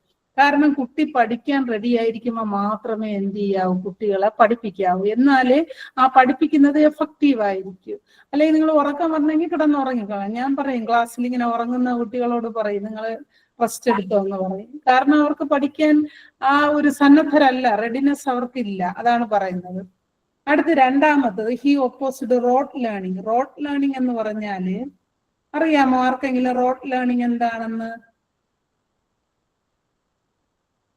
പഴയ കുട്ടികളുണ്ട്, കാണാപ്പാഠം പഠിക്കുന്നതിന് എതിരായിരുന്നു ആര്? നമ്മുടെ ജെറോമസ് ബ്രൂണർ. കാണാപ്പാഠം പഠിക്കുന്നത് അദ്ദേഹത്തിന് ഇഷ്ടമല്ല. കാണാപ്പാഠം പഠിച്ച അപ്പോഴും മാത്രം എഴുതാൻ പറ്റും, പിന്നെ അതിനെക്കുറിച്ച് വല്ല ഓർമ്മയും കാണുമോ? ഇല്ല. അപ്പൊ 5 അദ്ദേഹത്തിന്റെ സംഭാവനകൾ നമ്മൾ പഠിച്ചു. ഒന്നാമത്തെ ഡിസ്കവറി ലേണിംഗ് അല്ലെങ്കിൽ കണ്ടെത്തലിലൂടെയുള്ള പഠനം. രണ്ടാമത്തെ സ്കഫോൾഡിംഗ് എന്ന പദം ആദ്യമായിട്ട് ഉപയോഗിച്ചത്. പിന്നെ ടീച്ചിങ് മോഡലായ ആശയ സമ്പാദന മാതൃക കണ്ടുപിടിച്ചത് ജെറോമസ് ബ്രൂണർ ആണ്. പിന്നെ അദ്ദേഹം സന്നദ്ധത, ഒരു കുട്ടി സന്നദ്ധനായിരിക്കുമ്പോൾ മാത്രമേ ആ കുട്ടിയെ പഠിപ്പിക്കാവൂ. അതുപോലെ അദ്ദേഹം കാണാപ്പാഠം പഠിക്കുന്നതിന് എതിരായിരുന്നു. ഓക്കെ, 5 എണ്ണം പഠിച്ചു. ഇനി ആറാമത്തെ അദ്ദേഹത്തിന്റെ കണ്ടുപിടുത്തമാണ് സ്പൈറൽ കരിക്കുലം. സ്പൈറൽ കരിക്കുലം അല്ലെങ്കിൽ സർപ്പിള പാഠ്യ പദ്ധതി അല്ലെങ്കിൽ ചാക്രികാരോഹണ സമീപനം എന്ന് വെച്ചാല് ഇപ്പൊ നമ്മൾ 1ാം ക്ലാസ്സിൽ പഠിക്കുന്നതിന്റെ തുടർച്ചയായിരിക്കണം 2ാം ക്ലാസ്സില്. അടുത്ത് 2ാം ക്ലാസ്സിന്റെ തുടർച്ചയായിരിക്കണം എന്താണ്? 3ാം ക്ലാസ്സില്. 3ാം ക്ലാസ്സിന്റെ തുടർച്ചയായിരിക്കണം 4ാം ക്ലാസ്സിൽ. 4ാം ക്ലാസ്സിന്റെ തുടർച്ച എന്ന് വെച്ചാല് ഓരോ ക്ലാസ്സിന്റെയും തുടർച്ച. അതാണ് പുതിയ അനുഭവങ്ങൾ പഠിക്കുമ്പം ഒരു പഴയതുമായിട്ടുള്ള ഒരു പുനരാവർത്തനം ഉണ്ടെങ്കിൽ മാത്രമേ പഠനം മികവുള്ളതാവൂ എന്നാണ് പറയുന്നത്. അപ്പം ഇപ്പൊ 1ാം ക്ലാസ്സിൽ നമ്മൾ ജീവനുള്ള വസ്തുക്കളും ജീവനില്ലാത്ത വസ്തുക്കളെ കുറിച്ച് പഠിക്കുകയാണ്. 2ാം ക്ലാസ്സിൽ വരുമ്പോൾ ജീവനുള്ള വസ്തുക്കൾ ഏതൊക്കെ, പിന്നെ 3ാം ക്ലാസ്സിൽ വരുമ്പം സസ്യങ്ങളും ജന്തുക്കളുമാണ് ജീവനുള്ള വസ്തുക്കൾ. അടുത്ത് സസ്യങ്ങളെ കുറിച്ച് ആദ്യം പഠിക്കും, സസ്യങ്ങളുടെ പ്രത്യേകതകൾ എന്തൊക്കെ. അത് കഴിഞ്ഞിട്ട് 5ാം ക്ലാസ്സിൽ വരുമ്പോൾ ജന്തുക്കളുടെ പ്രത്യേകതകൾ എന്തൊക്കെ. അങ്ങനെ ഓരോരോ ക്ലാസ്സിൽ എന്ത് ചെയ്യും. ഇതിന്റെ അപ്പൊ 1ന്റെ 2ാം ക്ലാസ് 3ാം ക്ലാസ് ഇതിന്റെ എല്ലാം തുടർച്ചയാണ് പുതിയ ഒരു ഇതിലോട്ട് വരുന്നത്. അതാണ് പുതിയ അനുഭവങ്ങളുടെ പുനരാവർത്തനം മാത്രമേ പഠനം മികവുറ്റതാക്കൂ. അതാണ് സ്പൈറൽ കരിക്കുലം അല്ലെങ്കിൽ സർപ്പിള പാഠ്യപദ്ധതി അല്ലെങ്കിൽ ചാക്രികാരോഹണ സമീപനം എന്ന് പറയുന്നത്. അപ്പൊ അദ്ദേഹത്തിന്റെ 6ാമത്തെ കോൺട്രിബ്യൂഷൻ അപ്പൊ വളരെ പ്രധാനമാണ്, നിങ്ങൾ മനസ്സിലാക്കി വെച്ചിരിക്കുക. 1ാമത്തെ ഡിസ്കവറി ലേണിംഗ് അല്ലെങ്കിൽ കണ്ടെത്തലിലൂടെ ഉള്ള പഠനം ആരാണ്? ജെറോമസ് ബ്രൂണർ ആണ്. ഒരു പരീക്ഷയ്ക്ക് ചോദിച്ചിട്ടുണ്ട്, കണ്ടെത്തലിലൂടെയുള്ള പഠനം രൂപീകരിച്ചത് ആര്? പിന്നെ സ്കഫോൾഡിംഗ് എന്ന പദം ആദ്യമായി ഉപയോഗിച്ചത് ബ്രൂണർ ആണ്. ആശയ സമ്പാദന ഇതും ചോദിച്ചിട്ടുണ്ട്. ആശയ സമ്പാദന മാതൃകയുടെ ഉപജ്ഞാതാവ് ആരാണ്? ജെറോമസ് ബ്രൂണർ ആണ്. അടുത്ത് അദ്ദേഹം പറഞ്ഞത് ഒരു കുട്ടി സന്നദ്ധനായിരിക്കുമ്പോൾ മാത്രമേ എന്ത് ചെയ്യാവൂ? കുട്ടിയെ പഠിപ്പിക്കാവൂ. പിന്നെ അദ്ദേഹം കാണാപ്പാഠം പഠിക്കുന്നതിന് എതിരായിരുന്നു. പിന്നെ ഇതും ഒരുപാട് പ്രാവശ്യം പരീക്ഷയ്ക്ക് ചോദിച്ചിട്ടുണ്ട്. സർപ്പിള പാഠ്യ പദ്ധതി അല്ലെങ്കിൽ ചാക്രികാരോഹണ സമീപനം ആരുടെ കണ്ടുപിടുത്തമാണ്? ആരുടേതാണ്? ജെറോമസ് ബ്രൂണർ. നിങ്ങൾ ഒരു ഷോർട്ട് നോട്ടിൽ ഇത്രയും 6 പോയിന്റ്സ് എഴുതിയിട്ട് ഒരു ഹൈഫൺ ഇട്ടിട്ട് ജെറോമസ് ബ്രൂണർ എന്ന് എഴുതി വെച്ച് അതിനെ റിപ്പീറ്റ് ചെയ്ത് പഠിച്ചാൽ നിങ്ങൾക്ക് ഏത് തരത്തിൽ ചോദിച്ചാലും ക്വസ്റ്റ്യൻ എഴുതാൻ പറ്റും. പിന്നെ ഈ തിയറിയുടെ വിദ്യാഭ്യാസത്തിന്റെ പ്രാധാന്യം എന്ന് പറഞ്ഞാൽ എപ്പോഴും കുട്ടികളെ പഠിപ്പിക്കുമ്പോൾ സിമ്പിൾ നിന്ന് കോംപ്ലക്സിലേക്ക് പഠിപ്പിക്കാവൂ. ഓക്കെ, ആദ്യം കൂട്ടാൻ പഠിപ്പിച്ചിട്ട് കുറയ്ക്കാൻ പഠിപ്പിച്ചിട്ട് പിന്നെ ഗുണിക്കുക ഹരിക്കുക, അല്ലാതെ ആദ്യം ഹരിക്കാൻ പഠിപ്പിച്ചാൽ നടക്കോ? കുട്ടികൾ മനസ്സിലാക്കോ? ഇല്ല.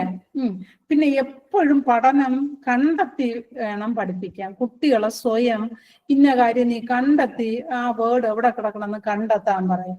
അപ്പൊ അവ എന്ത് ചെയ്യും? കംപ്ലീറ്റ് അത് വായിച്ചു നോക്കി ടീച്ചർ ജസ്റ്റ് ഒരു അധ്യാപകൻ കൈത്താങ്ങായിരുന്നാൽ മാത്രം മതി. അതാണ് ഇതിലെ നമ്മൾ ഇന്നും നമുക്ക് ഉപയോഗിക്കാവുന്ന എഡ്യൂക്കേഷൻ ഇംപ്ലിക്കേഷൻ ആണ് നമ്മൾ ബ്രൂണർ പറഞ്ഞത്. എപ്പോഴും സിമ്പിൾ ആയിട്ട് ഇപ്പൊ 1ാം ക്ലാസ്സിലെ പോർഷൻ 1ാം ക്ലാസ്സിലെ കുട്ടിക്ക് എന്നെ പഠിപ്പിക്കുക, അല്ല 10ാം ക്ലാസ്സിലെ പോർഷൻ എടുത്ത് 1ാം ക്ലാസ്സിലെ കുട്ടിക്ക് പഠിപ്പിച്ചാൽ ഒന്നും അവിടെ മനസ്സിലാവില്ല. അതാണ് പഠനം സിമ്പിൾ നിന്ന് കോംപ്ലക്സിലോട്ട് പോകാവൂ. എപ്പോഴും അദ്ദേഹം പറഞ്ഞത് നല്ല പഠനം നടക്കുന്നത് കണ്ടെത്തി പഠിക്കുന്നതിലൂടെയാണ്. അപ്പോഴും അധ്യാപകന് ഒരു കൈത്താങ്ങായിരിക്കണം.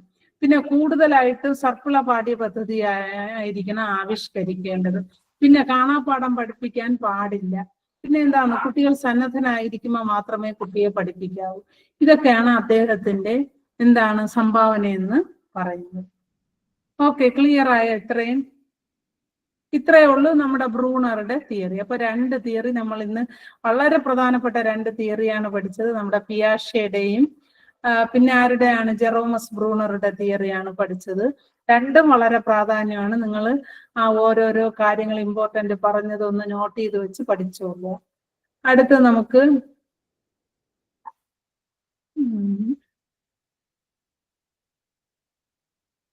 ഓക്കെ, അടുത്ത് നമുക്ക് പഠിക്കാനുള്ള ടോപ്പിക് സമായോജന അല്ലെങ്കിൽ ഡിഫൻസ് മെക്കാനിസം അല്ലെങ്കിൽ അഡ്ജസ്റ്റ്മെന്റ് മെക്കാനിസം. ആർക്കെങ്കിലും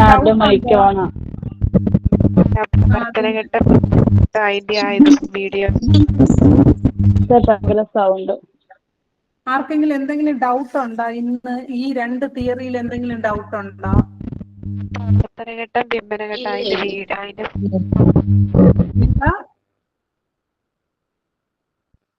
പ്രവർത്തനഘട്ടം ബിംബനഘട്ടം അതിന്റെ സ്ലൈഡ് ഒന്ന് കാണിക്കോ? പ്രവർത്തനഘട്ട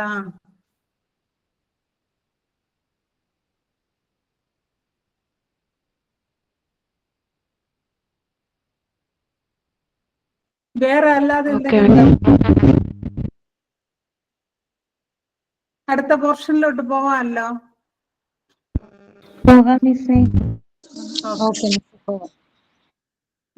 അടുത്തതാണ് സമായോജന ക്രിയാതന്ത്രങ്ങൾ അല്ലെങ്കിൽ ഡിഫൻസ് മെക്കാനിസം അല്ലെങ്കിൽ അഡ്ജസ്റ്റ്മെന്റ്. ഇതിൽ നിന്നും എന്തായാലും 1-2 ക്വസ്റ്റ്യൻസ് മസ്റ്റ് ആയിട്ട് ചോദിക്കുന്ന ടോപ്പിക്കാണ്. എന്താണ് സമായോജന അല്ലെങ്കിൽ അഡ്ജസ്റ്റ്മെന്റ്? എന്താണ് അഡ്ജസ്റ്റ്മെന്റ്? നിങ്ങൾ എന്നാ പറയും? നിങ്ങളിപ്പോ ഓൺലൈൻ ക്ലാസ്സുമായിട്ട് നല്ല അഡ്ജസ്റ്റ് ആയി എന്ന് പറഞ്ഞാൽ എന്താണ്?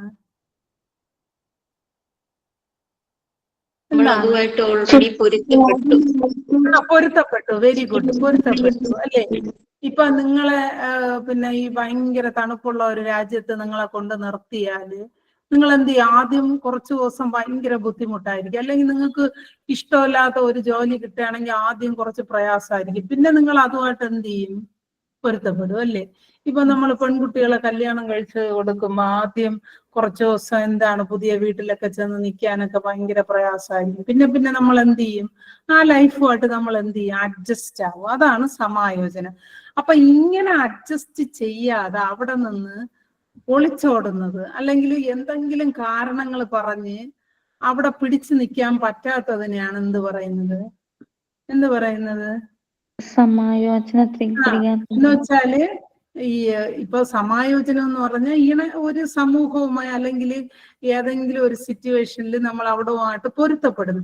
ഈ പൊരുത്തപ്പെട്ടു പോവാൻ പറ്റാതെ പല പല കാരണങ്ങളും പറയുന്നതിനെയാണ് നമ്മൾ സമായോജന ക്രിയാതന്ത്രങ്ങളെന്ന് അല്ലെങ്കിൽ പ്രതിരോധ തന്ത്രങ്ങളെന്ന് പറയുന്നത്. അഡ്ജസ്റ്റ്മെന്റ് മെക്കാനിസം അല്ലെങ്കിൽ ഡിഫൻസ് മെക്കാനിസം എന്തെന്ന് നോക്കാം. അപ്പൊ ഈ സമായോജന തന്ത്രങ്ങൾ എന്ന ആശയം ആദ്യമായിട്ട് പ്രചരിപ്പിച്ചത് സിഗ്മണ്ട് ഫ്രോയിഡ് ആണ്. ആരാണ്? സിഗ്മണ്ട് ഫ്രോയിഡ് ആണ് സമായോജന ക്രിയാതന്ത്രങ്ങൾ എന്ന വളരെ പ്രധാനപ്പെട്ടതാണ്. ഈ ഡിഫൻസ് മെക്കാനിസം എന്ന ആശയം കൊണ്ടുവന്നത് സിഗ്മണ്ട് ഫ്രോയിഡ് ആണ്.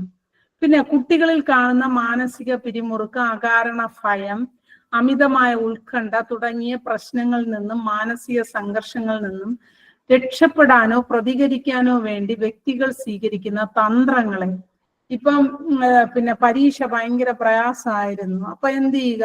ടീച്ചർ ഒന്നും വീട്ടിൽ ഫെയിലായി, അപ്പം വീട്ടിൽ പറയും ടീച്ചർ ഒന്നും പഠിപ്പിച്ചില്ല. അപ്പം എന്താണ്? സ്വന്തമായിട്ടുള്ള ഒരു ഇതിൽ നിന്ന് രക്ഷപ്പെടാൻ കരുതി അല്ലെങ്കിൽ പ്രതികരിക്കാൻ വേണ്ടിയിട്ടാണ് അവിടെ എന്ത് ചെയ്തത്? ഒരു തന്ത്രം പ്രയോഗിച്ചത്. ആ തന്ത്രത്തെയാണ് സമായോജന തന്ത്രം എന്ന് പറയുന്നത്. അപ്പം മാനസികമായിട്ടുള്ള പിരിമുറുക്കം, പേടി, ഉത്കണ്ഠ തുടങ്ങിയ പ്രശ്നങ്ങളിൽ നിന്നും രക്ഷപ്പെടാനോ പ്രതികരിക്കാനോ വേണ്ടി വ്യക്തികൾ സ്വീകരിക്കുന്ന തന്ത്രങ്ങളെയാണ് പ്രതിരോധ തന്ത്രങ്ങൾ അല്ലെങ്കിൽ സമായോജന തന്ത്രങ്ങൾ എന്ന് വിളിക്കുന്നത്. ഇത്തരം തന്ത്രങ്ങളിലൂടെ മാനസിക സംഘർഷങ്ങളെ ലഘൂകരിക്കാനും ഒഴിവാക്കാനും കഴിയും.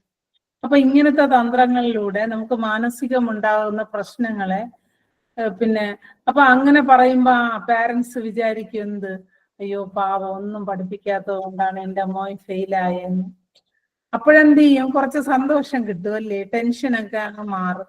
അതാണ് പറയുന്നത്, ഇങ്ങനത്തെ നമ്മളെല്ലാവരും ചെയ്യുന്നതാണ്. ഇങ്ങനത്തെ ഡിഫൻസ് മെക്കാനിസം ഉണ്ടാകുമ്പോൾ നമുക്ക് നമ്മുടെ ടെൻഷനും നമ്മുടെ മാനസികമായിട്ടുള്ള പ്രശ്നങ്ങളെല്ലാം ഒഴിവാക്കാൻ കഴിയും. പിന്നെ ഭയം, വ്യാകുലത എന്നിവയെ ബോധപൂർവം ഒഴിവാക്കുന്നതിനെയാണ് നമ്മൾ പ്രതിരോധ തന്ത്രങ്ങൾ അല്ലെങ്കിൽ സമായോജന തന്ത്രങ്ങളെന്ന് പറയുന്നത്. നമ്മുടെ പേടി, വ്യാകുലത എന്നിവ മനഃപൂർവ്വം ഒഴിവാക്കുന്നതിനെ നമുക്ക് എന്ത് പറയാം? പ്രതിരോധ തന്ത്രങ്ങൾ എന്ന് പറയാം. അപ്പൊ പ്രതിരോധ തന്ത്രങ്ങൾ എന്ന ആശയം പ്രചരിപ്പിച്ചത് ആരാണ്? സിഗ്മണ്ട് ഫ്രോയിഡ് ആണ്. അപ്പം എന്തെങ്കിലും സംഘർഷങ്ങളോ മാനസിക പ്രശ്നങ്ങളോ ലഘൂകരിക്കാൻ വേണ്ടിയിട്ട് വ്യക്തികൾ സ്വീകരിക്കുന്ന തന്ത്രങ്ങളെയാണ് പ്രതിരോധ തന്ത്രങ്ങൾ അല്ലെങ്കിൽ സമായോജന തന്ത്രങ്ങൾ എന്ന് പറയുന്നത്. ഇനി നമുക്ക് ഒരു 10-11 സമായോജന തന്ത്രങ്ങൾ 12 പഠിക്കണം. നോക്കാം ഏതൊക്കെയാണെന്ന് നോക്കാം. ഒന്നാമത്തത് അടിച്ചമർത്തൽ അല്ലെങ്കിൽ ദമനം. അടിച്ചമർത്തൽ അല്ലെങ്കിൽ ദമനം എന്ന് വെച്ചാല് നമ്മുടെ സങ്കടങ്ങളെ അല്ലെങ്കിൽ വിഷമങ്ങളെ തൽക്കാല അബോധ മനസ്സിലേക്ക് അടിച്ചമർത്തുന്നതിനെയാണ് നമ്മൾ എന്ത് പറയുന്നത്? ദമനം എന്ന് പറയുന്നത്. അപ്പം നമ്മുടെ സങ്കടങ്ങളെ അല്ലെങ്കിൽ വിഷമങ്ങളെ നമ്മൾ എന്ത് ചെയ്യുന്നത്? തൽക്കാലം അബോധ മനസ്സിലേക്ക് അടിച്ചമർത്തുന്നതിനെയാണ് എന്ത് പറയുന്നത്? ദമനം എന്ന് പറയുന്നത്. അപ്പം ഹലോ, പ്രീവിയസ് ചാപ്റ്റർ ഒന്ന് പറയോ? പ്രീവിയസ് സ്ലൈഡ് ഒന്നുകൂടി പറയോ? ഓക്കെ. സമായോജന തന്ത്രങ്ങൾ എന്ന ആശയം പ്രചരിപ്പിച്ചത് സിഗ്മണ്ട് ഫ്രോയിഡ് ആണ്. അപ്പം സമായോജന തന്ത്രങ്ങൾ എന്ന് പറയുന്ന കുറേ കാര്യങ്ങളുണ്ട്. ഇപ്പം നമുക്ക് എന്തെങ്കിലും ഒരു പേടിയോ അല്ലെങ്കിൽ ഒരു മാനസിക പിരിമുറുക്കോ അല്ലെങ്കിൽ ഉത്കണ്ഠയോ അല്ലെങ്കിൽ മാനസിക സംഘർഷങ്ങളോ ഉണ്ടാകുമ്പം നമ്മൾ അതിൽ നിന്ന് രക്ഷപ്പെടാൻ കരുതി സ്വയം എന്ത് ചെയ്യും? ഒരു തന്ത്രം നമ്മൾ സ്വയം ഉണ്ടാക്കിയെടുക്കും. അതിനെയാണ് പ്രതിരോധ തന്ത്രങ്ങൾ അല്ലെങ്കിൽ സമായോജന തന്ത്രങ്ങൾ എന്ന് പറയുന്നത്. ഓക്കെ, ക്ലിയർ ആയോ? ഓക്കെ. ഒന്നുമല്ല, നിങ്ങൾക്കിപ്പോ എന്തെങ്കിലും ഒരു പ്രശ്നം ഉണ്ടാവും, അല്ലെങ്കിൽ നിങ്ങൾക്ക് എന്തെങ്കിലും ഒരു വിഷമം ഉണ്ടാവും, എന്തെങ്കിലും പ്രയാസം ഉണ്ടാവും. അപ്പൊ നിങ്ങൾക്ക് ആ ടെൻഷനെ ഒഴിവാക്കണം. അതിനു വേണ്ടി നിങ്ങൾ എന്ത് ചെയ്യും? എന്തെങ്കിലും കാര്യങ്ങള് മനസ്സിൽ അങ്ങനെ ചിന്തിക്കേണ്ട, ഇങ്ങനെ ചിന്തിക്കാം. അല്ലെങ്കിൽ ഞാൻ നേരത്തെ പറഞ്ഞ ബെസ്റ്റ് എക്സാമ്പിൾ, ഇപ്പൊ എക്സാമിന് ഫെയിലായി, വീട്ടില് വഴക്ക് പറയുമെന്ന് പറഞ്ഞ് എന്ത് പറയും? ഒന്നും പഠിപ്പിച്ചില്ല ടീച്ചർ, അല്ലെങ്കിൽ എനിക്ക് ടെക്സ്റ്റ് ബുക്ക് ഒന്നും ഇല്ലായിരുന്നു എന്ന് പറയുമ്പോ ആ പാരന്റ്സ് എന്ത് ചെയ്യും? കുറച്ച് ഒന്നും ഫ്ലെക്സിബിൾ ആവും. അപ്പോഴ് നമുക്ക് എന്ത് ചെയ്യും? സന്തോഷം കിട്ടും. അതിനെയാണ് പറയുന്നത് പ്രതിരോധം. പ്രതിരോധിക്കാനുള്ള തന്ത്രങ്ങൾ അല്ലെങ്കിൽ പിന്നെ അഡ്ജസ്റ്റ് ചെയ്യാനുള്ള തന്ത്രങ്ങളെയാണ് പ്രതിരോധ തന്ത്രങ്ങൾ എന്ന് പറയുന്നത്. ഓക്കെ, ഒന്നാമത്തത് അടിച്ചമർത്തൽ അല്ലെങ്കിൽ ദമനം. റിപ്രഷൻ അതിൽ തന്നെ ഉണ്ട്. റീപ്രഷൻ എന്ന് വെച്ചാല് ഇപ്പൊ നമ്മളുടെ സങ്കടങ്ങളെ അല്ലെങ്കിൽ വിഷമങ്ങളെ നമ്മൾ മനഃപൂർവ്വം എന്ത് ചെയ്യുക? അബോധ മനസ്സിലേക്ക് തള്ളിവിടുന്നതാണ്. എന്ന് വെച്ചാല് ഒരു ഉദാഹരണം പറഞ്ഞുതരാം. ഇപ്പൊ നിങ്ങൾ നിങ്ങളുടെ കൂട്ടുകാരനുമായിട്ട് അല്ലെങ്കിൽ ഒരു കൂട്ടുകാരിയായിട്ട് ഒരു ട്രിപ്പ് പോയി, അല്ലെങ്കിൽ നിങ്ങൾ 2 വീലറിൽ യാത്ര ചെയ്തു. അപ്പം ഒരു ആക്സിഡന്റ് വന്ന് നിങ്ങളുടെ ഫ്രണ്ട് എന്ത് ചെയ്തു? ഒരു കഥയാണേ, നിങ്ങൾ അങ്ങനെ വിചാരിച്ചാൽ മതി. നിങ്ങളുടെ കൂട്ടുകാരൻ അല്ലെങ്കിൽ കൂട്ടുകാരി എന്ത് ചെയ്തു? മരണപ്പെട്ടു. അപ്പൊ നിങ്ങൾക്ക് ആ വിഷമം നിങ്ങൾക്ക് ഒരിക്കലും നിങ്ങൾക്ക് മറക്കാൻ പറ്റുന്നില്ല. പക്ഷെ മറന്നേ പറ്റൂ. യാദൃശ്ചികമായിട്ട് സംഭവിച്ചാണ്, നിങ്ങൾ ഉണ്ടാക്കിയതല്ല.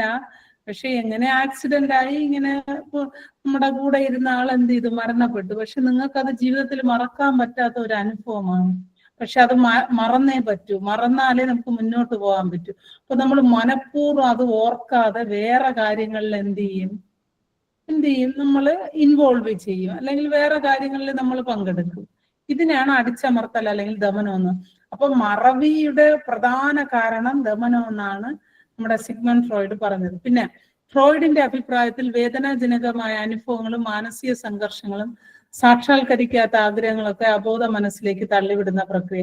നമുക്കറിയാം, നമുക്ക് ഡോക്ടർ അല്ലെങ്കിൽ എഞ്ചിനീയർ അല്ലെങ്കിൽ കളക്ടർ ആവണമെന്നായിരുന്നു നമ്മുടെ ആഗ്രഹം. പക്ഷെ അതൊന്നും നടക്കൂല. അതുകൊണ്ട് നമ്മൾ എന്ത് ചെയ്യും? അതിനെല്ലാം അബോധ മനസ്സിലേക്ക് തള്ളിവിട്ടു. ഇപ്പൊ നിങ്ങൾക്ക് ടീച്ചർ ആവണമെന്നല്ല, നിങ്ങൾക്ക് വേറെ ജോലിയായിരുന്നു ഭയങ്കര ആഗ്രഹം. പക്ഷെ എന്ത് ചെയ്തത്? കിട്ടിയത് ടീച്ചറാണ്. അപ്പൊ നമ്മൾ എന്ത് ചെയ്തു? നമ്മുടെ ആഗ്രഹത്തെ മനഃപൂർവ്വം എന്ത് ചെയ്തു? അബോധ മനസ്സിലേക്ക് തള്ളിവിട്ടു. അതിനെയാണ് അടിച്ചമർത്തൽ എന്ന് പറയുന്നത്. വളരെ അപകടകരമായ തന്ത്രമാണ് ദമനം. ഇഷ്ടമില്ലാത്ത വികാരങ്ങളെ പൂഴ്ത്തി വെക്കുന്നത് പല മാനസിക പ്രശ്നങ്ങൾക്കും കാരണമാണ്. അപ്പൊ വളരെ അപകടമായിട്ടുള്ള ഒരു ഡിഫൻസ് മെക്കാനിസമാണ് ദമനം. അപ്പൊ ഇഷ്ടമില്ലാത്ത കാര്യങ്ങളെ നമ്മൾ പൂഴ്ത്തി വെക്കുന്നത് മൂലം നമുക്ക് പല മാനസിക പ്രശ്നങ്ങളും ഉണ്ടാകുന്നു എന്നാണ് പറയുന്നത് നമ്മുടെ സിഗ്മണ്ട് ഫ്രോയിഡ് പറഞ്ഞത്. ഓക്കെ, അപ്പൊ നിങ്ങൾ ജസ്റ്റ് ഒന്ന് ഓർത്തിരിക്കേണ്ടത് നമ്മുടെ സങ്കടങ്ങളെയും വിഷമങ്ങളെയും തൽക്കാല അബോധ മനസ്സിലേക്ക് തള്ളി നീക്കുന്നതിനെയാണ് പറയുന്നത്? തൽക്കാലം എന്ന് വെച്ചാൽ ചിലപ്പോ ഓർമ്മ വരും, എന്നാലും നമ്മൾ വീണ്ടും അതിനെ അബോധ മനസ്സിലേക്ക് അടിച്ചമർത്തുന്നതാണ് ദമനം അല്ലെങ്കിൽ റിപ്രഷൻ അല്ലെങ്കിൽ അടിച്ചമർത്തൽ എന്ന് പറയുന്നത്. ഓക്കെ, അടുത്ത രണ്ടാമത്തത് പശ്ചാത്ഗമന അല്ലെങ്കിൽ റിഗ്രഷൻ. റിഗ്രഷൻ എന്ന് വെച്ചാൽ പശ്ചാത്ഗമനം ഒരു വ്യക്തിക്ക് മുൻപ് ലഭിച്ച അംഗീകാരം ഇപ്പോൾ ലഭിക്കാതെ വരുമ്പോൾ അത് നേടിയെടുക്കാനായി വീണ്ടും പഴയ അവസ്ഥയിലേക്ക് പോകുന്നത്, അല്ലെങ്കിൽ മുൻപ് കിട്ടിയത് ഇപ്പോൾ കിട്ടാതെ വരുമ്പോൾ ഉണ്ടാകുന്ന മാനസിക സംഘർഷത്തെയാണ് നമ്മൾ എന്ത് പറയുന്നത്. അപ്പം പിന്നെ പശ്ചാത്ഗമനം ഒരു ഉദാഹരണം പറഞ്ഞു തരാം. നേരത്തെയൊക്കെ ആണെങ്കിൽ എന്ത് ചെയ്യുമെന്ന, ഇപ്പൊ ഒരു അച്ഛനും അമ്മയ്ക്കും ഒരു കുഞ്ഞുണ്ടായിരുന്നു. അപ്പൊ ആ കുഞ്ഞിനെ ഭയങ്കരമായിട്ട് താലോലിച്ച് സ്നേഹിച്ച് വളർത്തി. അപ്പൊ രണ്ടാമത്തെ കുഞ്ഞുണ്ടാകുമ്പോ ശ്രദ്ധ മുഴുവനും രണ്ടാമത്തെ കുഞ്ഞിലോട്ട് പോകും. അപ്പൊ എന്ത് ചെയ്യും, ഈ മൂത്ത കുട്ടി അത് കാണുമ്പോ എന്ത് ചെയ്യും, മൂത്ത കുട്ടിക്ക് ഭയങ്കരമായിട്ടുള്ള ഒരു വിഷമം ഉണ്ടാവും. വിഷമം ഉണ്ടായി ഇപ്പൊ പാരന്റ്സിൻ്റെോട് പറയും, എന്താണ് ഇപ്പൊ എന്നെ സ്നേഹിക്കുന്നില്ല, എന്നെ കെയർ ചെയ്യുന്നില്ല, അങ്ങനത്തെ ഒരു ആറ്റിറ്റ്യൂഡ് ഉണ്ടാവുന്നു. അപ്പൊ ആ പാരന്റ്സ് പറഞ്ഞു കൊടുക്കും, അങ്ങനെയല്ല, ഇത് കുഞ്ഞാണ്, അപ്പൊ കുഞ്ഞിനെയാണ് നമ്മൾ കൂടുതലായിട്ട് ശ്രദ്ധിക്കേണ്ടതെന്ന് പറയുമ്പോൾ കുട്ടിക്കുണ്ടാകുന്ന ഒരു വിഷമത്തെയാണ് പശ്ചാത്ഗമനം എന്ന് പറയുന്നത്. റിഗ്രഷൻ എന്നാണ് പറയുന്നത്, റിഗ്രഷൻ. പിന്നെ ചിലവരാണെങ്കിൽ പിന്നെ ഭയങ്കര പ്രഷർ, ഇപ്പൊ കോളേജിലോ അല്ലെങ്കിൽ സ്കൂളിലോ പ്രഷർ വരുമ്പോൾ ചിലവരെന്ത് ചെയ്യും, നമ്മുടെ വിരൽ എന്ത് ചെയ്യും, സക്ക് ചെയ്യും. ഈ പിക്ചറിൽ കിടക്കുന്ന due to pressure of college, അല്ലെങ്കിൽ കോളേജിലെ സ്കൂളിലെ എന്തെങ്കിലും ടെൻഷനോ വരുമ്പോൾ ചിലവരെന്ത് ചെയ്യും, നഖം കടിക്കും, നഖം പിന്നെ സക്ക് ചെയ്യും. അതിനെയൊക്കെ റിഗ്രഷന് എക്സാമ്പിൾ ആണ്. എന്ന് വെച്ചാൽ നേരത്തെ കിട്ടിയ കാര്യം ഇപ്പൊ കിട്ടാതെ വരുമ്പോൾ ഉണ്ടാകുന്നതാണ് പശ്ചാത്ഗമനം അല്ലെങ്കിൽ റിഗ്രഷൻ. അടുത്തത് യുക്തീകരണം അല്ലെങ്കിൽ റാഷണലൈസേഷൻ. വളരെ പ്രധാനമാണ്, പരീക്ഷയ്ക്ക് ഒരുപാട് പ്രാവശ്യം ചോദിച്ചത്. പരാജയങ്ങൾ സംഭവിക്കുമ്പോൾ വീണ്ടും തെറ്റായ ന്യായീകരണങ്ങൾ നൽകി ആശ്വാസം കണ്ടെത്തുന്നത്. ഇപ്പൊ നമുക്കൊരു പരാജയം സംഭവിച്ചു, അപ്പൊ എന്ത് ചെയ്തു, നമ്മളെ പ്രശ്നം കൊണ്ടാണ് നമുക്ക് പരാജയം സംഭവിച്ചത്, എന്നാൽ അതിന് വേറൊരു ന്യായീകരണം കണ്ടെത്തുന്നത്, അതാണ് യുക്തീകരണം അല്ലെങ്കിൽ റാഷണലൈസേഷൻ. സർവ്വസാധാരണമായ ഒരു സമായോജന തന്ത്രമാണിത്. ഇതിലൂടെ വ്യക്തി തന്നെ ബലഹീനതകൾ, പരാജയങ്ങൾ, കഴിവുകേടുകൾ തുടങ്ങിയവയെ തെറ്റായ കാരണങ്ങൾ വഴി ന്യായീകരിക്കുന്നു. ഞാൻ നേരത്തെ പറഞ്ഞതുപോലെ എന്താണ്, ഇപ്പൊ പരീക്ഷയ്ക്ക് അല്ലെങ്കിൽ ഒരാൾ ചെയ്ത തെറ്റിനെ എന്ത് ചെയ്യും, വേറൊരാളെ തലയിൽ ഇടുന്നത്, അല്ലെങ്കിൽ അവനാണ് ചെയ്തത്, അല്ലെങ്കിൽ പരീക്ഷയ്ക്ക് ഫെയിൽ ആയതുകൊണ്ട് എന്ത് പറയും, ക്വസ്റ്റ്യൻ പേപ്പർ ഒന്നും ടീച്ചർ പഠിപ്പിച്ചില്ല, ക്വസ്റ്റ്യൻ പേപ്പർ ഭയങ്കര ടഫായിരുന്നു. അങ്ങനെ തെറ്റായ ന്യായീകരണങ്ങൾ നൽകുന്നതാണ് യുക്തീകരണം. അടുത്ത് യുക്തീകരണം 2 തരത്തിലുണ്ട്. പുളിക്കുന്ന മുന്തിരിങ്ങ ശൈലി, മധുരിക്കുന്ന നാരങ്ങ ശൈലി. നമുക്കറിയാം, ഒരു കുറുക്കൻ ഇങ്ങനെ നടന്നുകൊണ്ടിരുന്നപ്പോ ഒരു മുന്തിരിത്തോട്ടം കണ്ട്. അപ്പം കുറുക്കന് മുന്തിരിങ്ങ കഴിക്കണമെന്ന് ഭയങ്കര കൊതിയായി. കുറുക്കൻ എന്ത് ചെയ്തു, ആ മുന്തിരിത്തോട്ടത്തിൽ, നമ്മൾ കുഞ്ഞു ക്ലാസ്സിലെ കുട്ടികൾക്ക് പറഞ്ഞു കൊടുക്കുന്നതാണ്. അപ്പൊ മുന്തിരിത്തോട്ടത്തിൽ പോയപ്പം മുന്തിരിങ്ങ പിന്നെ പറിക്കാൻ കരുതി അല്ലെങ്കിൽ അടക്കാൻ കരുതി ഒരുപാട് ശ്രമിച്ചു നോക്കി, പക്ഷെ പറ്റിയില്ല. എന്നിട്ട് കുറുക്കൻ തന്നെ വിചാരിച്ചു, എന്താണ് ഇത്, ഭയങ്കര പുളിപ്പായിരിക്കും അല്ലെ, എനിക്ക് വേണ്ട ഇത്. എന്താണ് യഥാർത്ഥത്തിൽ എന്താണ് അത് എടുത്തു കഴിക്കാൻ പറ്റാത്തത് കൊണ്ട് കുറുക്കൻ എന്ത് ചെയ്തു, തെറ്റായ ഒരു ന്യായീകരണം പറഞ്ഞു, എനിക്കത് പുളിക്കും, അതുകൊണ്ട് വേണ്ട. ഓക്കെ, ഇതാണ് പുളിക്കുന്ന മുന്തിരിങ്ങ ശൈലി, മധുരിക്കുന്ന നാരങ്ങ. സോർ ഗ്രേപ്സ് സ്വീറ്റ് ലെമൺ എന്ന പിന്നെ ആശയം നമ്മുടെ ഡിഫൻസ് മെക്കാനിസത്തിലെ ഏതിലാണെന്നൊക്കെ ചോദിച്ചിട്ടുണ്ട്. ഏതാണ്? യുക്തീകരണം. കേട്ടോ, യുക്തീകരണം അല്ലെങ്കിൽ റാഷണലൈസേഷൻ. അതാണ് യുക്തീകരണം 2 തരത്തിലുണ്ട്, പുളിക്കുന്ന മുന്തിരിങ്ങ ശൈലിയും മധുരിക്കുന്ന നാരങ്ങ ശൈലി. ഓക്കെ, ഒരിക്കൽ കൂടെ പറഞ്ഞുതരാം. അടിച്ചമർത്തൽ അല്ലെങ്കിൽ ദമനം എന്ന് പറഞ്ഞാൽ നമ്മുടെ വിഷമങ്ങളെ, സങ്കടങ്ങളെ തൽക്കാലം അൺകോൺഷ്യസ് മൈൻഡിലോട്ട് എന്ത് ചെയ്യുക, നമുക്ക് അക്സെപ്റ്റ് ചെയ്യാൻ പറ്റാത്ത നമ്മുടെ ചിന്തകളെ, നമ്മുടെ ഫീലിങ്സിനെ, നമ്മുടെ സങ്കടങ്ങളെ, വിഷമങ്ങളെ അൺകോൺഷ്യസ് അബോധ മനസ്സിലേക്ക് തൽക്കാലം എന്ത് ചെയ്യുക, അടിച്ചമർത്തി വെക്കുക. നമ്മൾ ഓർക്കാതിരിക്കാൻ ശ്രമിക്കുന്നതാണ് ദമനം എന്ന് പറയുന്നത്. പിന്നെ ദമനമാണ് ഏറ്റവും എന്ന് വെച്ചാല് നമ്മുടെ സിഗ്മണ്ട് ഫ്രോയിഡിന്റെ അഭിപ്രായത്തില് ഏറ്റവും അപകടകരമായത് ദമനം എന്നാണ് പറയുന്നത്. പിന്നെ പശ്ചാത്ഗമനം, മുൻപ് കിട്ടിയ കാര്യങ്ങൾ ഇപ്പൊ കിട്ടാതെ വരുമ്പോൾ ഉണ്ടാവുന്ന മാനസിക സംഘർഷമാണ് പശ്ചാത്ഗമനം എന്ന് പറയുന്നത്. അടുത്ത യുക്തീകരണം, പരാജയങ്ങൾ സംഭവിക്കുമ്പോൾ തെറ്റായ ന്യായീകരണങ്ങൾ നൽകി ആശ്വാസം കണ്ടെത്തുന്നത്. അതാണ് യുക്തീകരണം എന്ന് പറയുന്നത്. പിന്നെ യുക്തീകരണം 2 തരത്തിലുണ്ട്. പുളിക്കുന്ന മുന്തിരിങ്ങ ശൈലി, മധുരിക്കുന്ന നാരങ്ങ ശൈലി. സോർ ഗ്രേപ്സും സ്വീറ്റ് ലെമൺ 2 തരത്തിലാണ് യുക്തീകരണം ഉള്ളത്. അടുത്ത പ്രക്ഷേപണം അല്ലെങ്കിൽ പ്രൊജക്ഷൻ എന്ന് വെച്ചാൽ മറ്റുള്ളവരെ എന്ത് ചെയ്യുക, തെറ്റുകൾ മറ്റുള്ളവരിലേക്ക് ചുമത്തി രക്ഷപ്പെടുക. ചുമത്തി രക്ഷപ്പെടുക. സ്വന്തം പോരായ്മകൾ മറക്കാനായി മറ്റുള്ളവരിൽ, മറ്റതെന്താണ് പറഞ്ഞത്, പരാജയങ്ങൾ സംഭവിക്കുമ്പോൾ സ്വയം എന്ത് ചെയ്യും, തെറ്റായ ന്യായീകരണം, ഇങ്ങനെയല്ല, ഇത് ഭയങ്കര പുളിപ്പ്, എനിക്ക് അതുകൊണ്ട് വേണ്ട, സ്വന്തമായിട്ടാണ്.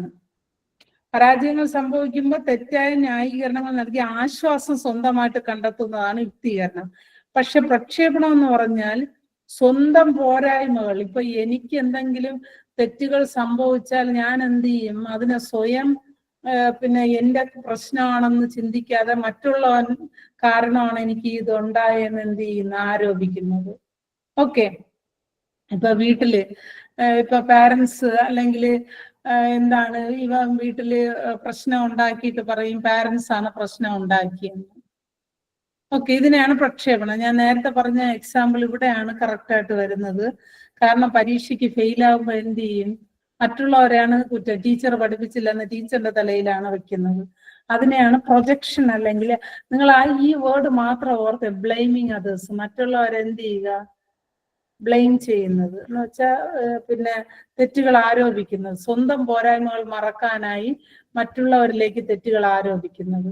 പിന്നെ ചില ഇല്ലാത്ത കാര്യങ്ങളെ പ്രൊജക്റ്റ് ചെയ്യുന്നതും പ്രക്ഷേപണം എന്ന് പറയും. നമ്മുടെ പോരായ്മ മറ്റൊരാളിൽ ഏൽപ്പിക്കുന്നതാണ് എന്ത് പറയുന്നത്, പ്രൊജക്ഷൻ. ഇപ്പൊ സ്കൂളില് സ്കൂളിൽ കോമ്പറ്റീഷൻ നടത്തുമ്പോൾ പിന്നെ 2 കുട്ടി എന്താണ് പാട്ട് പാടിയെങ്കിൽ ഒരു കുട്ടിക്ക് ഫസ്റ്റ് കിട്ടി, അപ്പൊ സെക്കൻഡ് കിട്ടിയ കുട്ടി പറയും ഞാനാണ് നന്നാ പാടിയതെന്ന്. പക്ഷെ യഥാർത്ഥത്തിൽ മറ്റേ കുട്ടിയായിരിക്കും പാടിയത്. പക്ഷെ ഇവന്റെ തെറ്റ് മറയ്ക്കാനായി ആ കുട്ടിയിലാണ് അടിച്ചേൽപ്പിക്കുന്നത്. ഓക്കെ, സ്വന്തം പോരായ്മകൾ മറക്കാനായി മറ്റുള്ളവരിലേക്ക് തെറ്റുകൾ ആരോപിക്കുന്നതാണ് പ്രൊജക്ഷൻ. അടുത്ത താതാത്മീകരണം. ഒരു വ്യക്തി മറ്റുള്ളവരുടെ വിജയം സ്വന്തം വിജയമായി കാണുകയും അയാളെ പ്രകീർത്തിക്കുകയും പ്രശംസിക്കുകയും ചെയ്യുന്നതിലൂടെ ആനന്ദവും സന്തോഷവും കണ്ടെത്തുന്നു. ഇതിൽ ഉള്ളതിൽ ഏറ്റവും നല്ല ഒരു പോസിറ്റീവ് ഡിഫൻസ് മെക്കാനിസം ആണ് ഏത്, താതാത്മീകരണം. ബാക്കിയെല്ലാം നെഗറ്റീവാണ്. ഒരു പോസിറ്റീവായിട്ട് ഏറ്റവും നല്ല ഡിഫൻസ് മെക്കാനിസം ആണ് ഏത്, താതാത്മീകരണം. കാരണം ഇപ്പൊ നിങ്ങളെ ക്ലാസ്സിൽ ഒരു ഫസ്റ്റ് റാങ്ക് ഒരു കുട്ടിക്ക് കിട്ടിയ അവന്റെ വിജയത്തിൽ നമ്മൾ എന്ത് ചെയ്യും, സന്തോഷിക്കും. ഇപ്പൊ നമുക്കറിയാം, അന്ന് മറ്റേ ഫുട്ബോളില് ഒരാൾക്ക് ഇത് കിട്ടിയല്ലോ ഈ ഇടയ്ക്ക്, എന്തോന്ന് റൊണാൾഡോയാ, ഓർമ്മയുണ്ടോ? ഈ ഇടയ്ക്ക് ഒരു ഫുട്ബോളിന് ആർക്കെങ്കിലും ഓർമ്മയുണ്ടോ അയാളുടെ പേര്?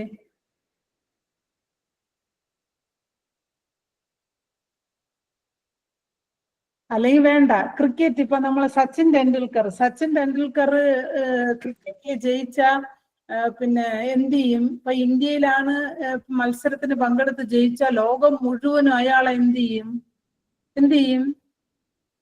അല്ലെ, അഭിനന്ദിക്കും അല്ലെ, എല്ലായിടവും ഫ്ലക്സ് ബോർഡുകളും അതും ഇതും വെച്ച് അതെ സന്തോഷ പ്രകടനങ്ങള്, ആഘോഷ പ്രകടനങ്ങളൊക്കെ നടത്തും. അതിനെയാണ് താതാത്മ്യം. ഒരു വ്യക്തി മറ്റുള്ളവരുടെ വിജയം സ്വന്തം വിജയം.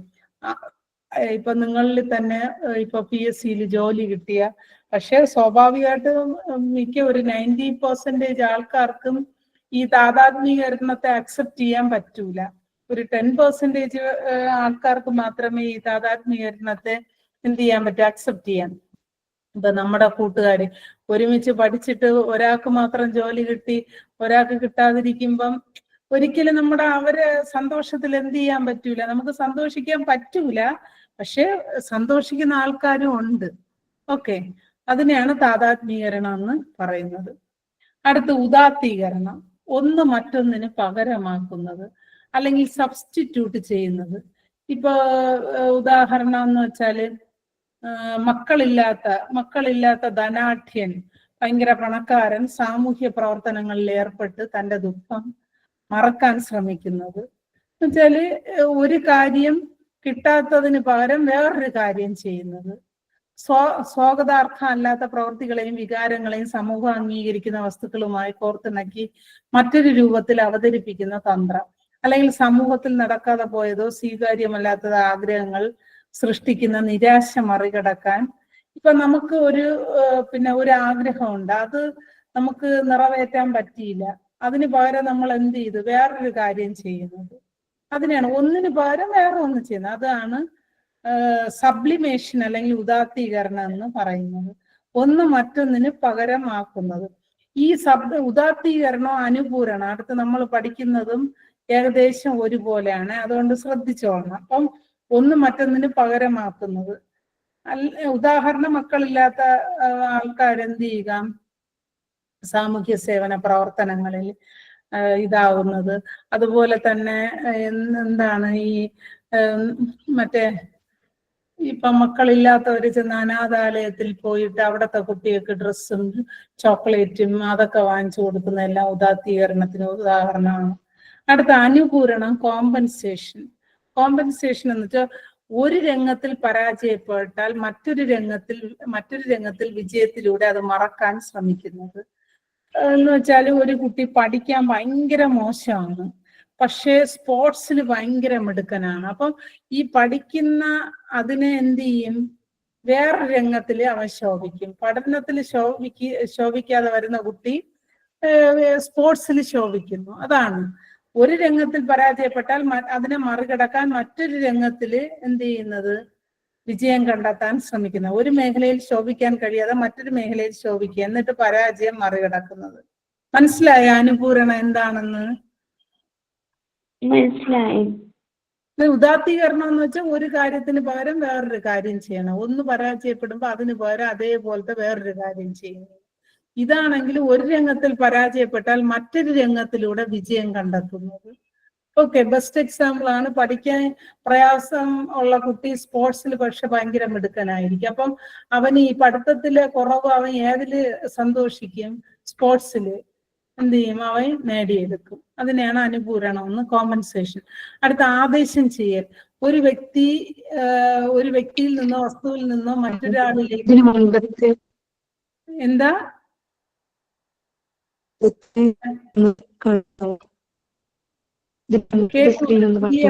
അഞ്ചാമത്തെ മാത്രം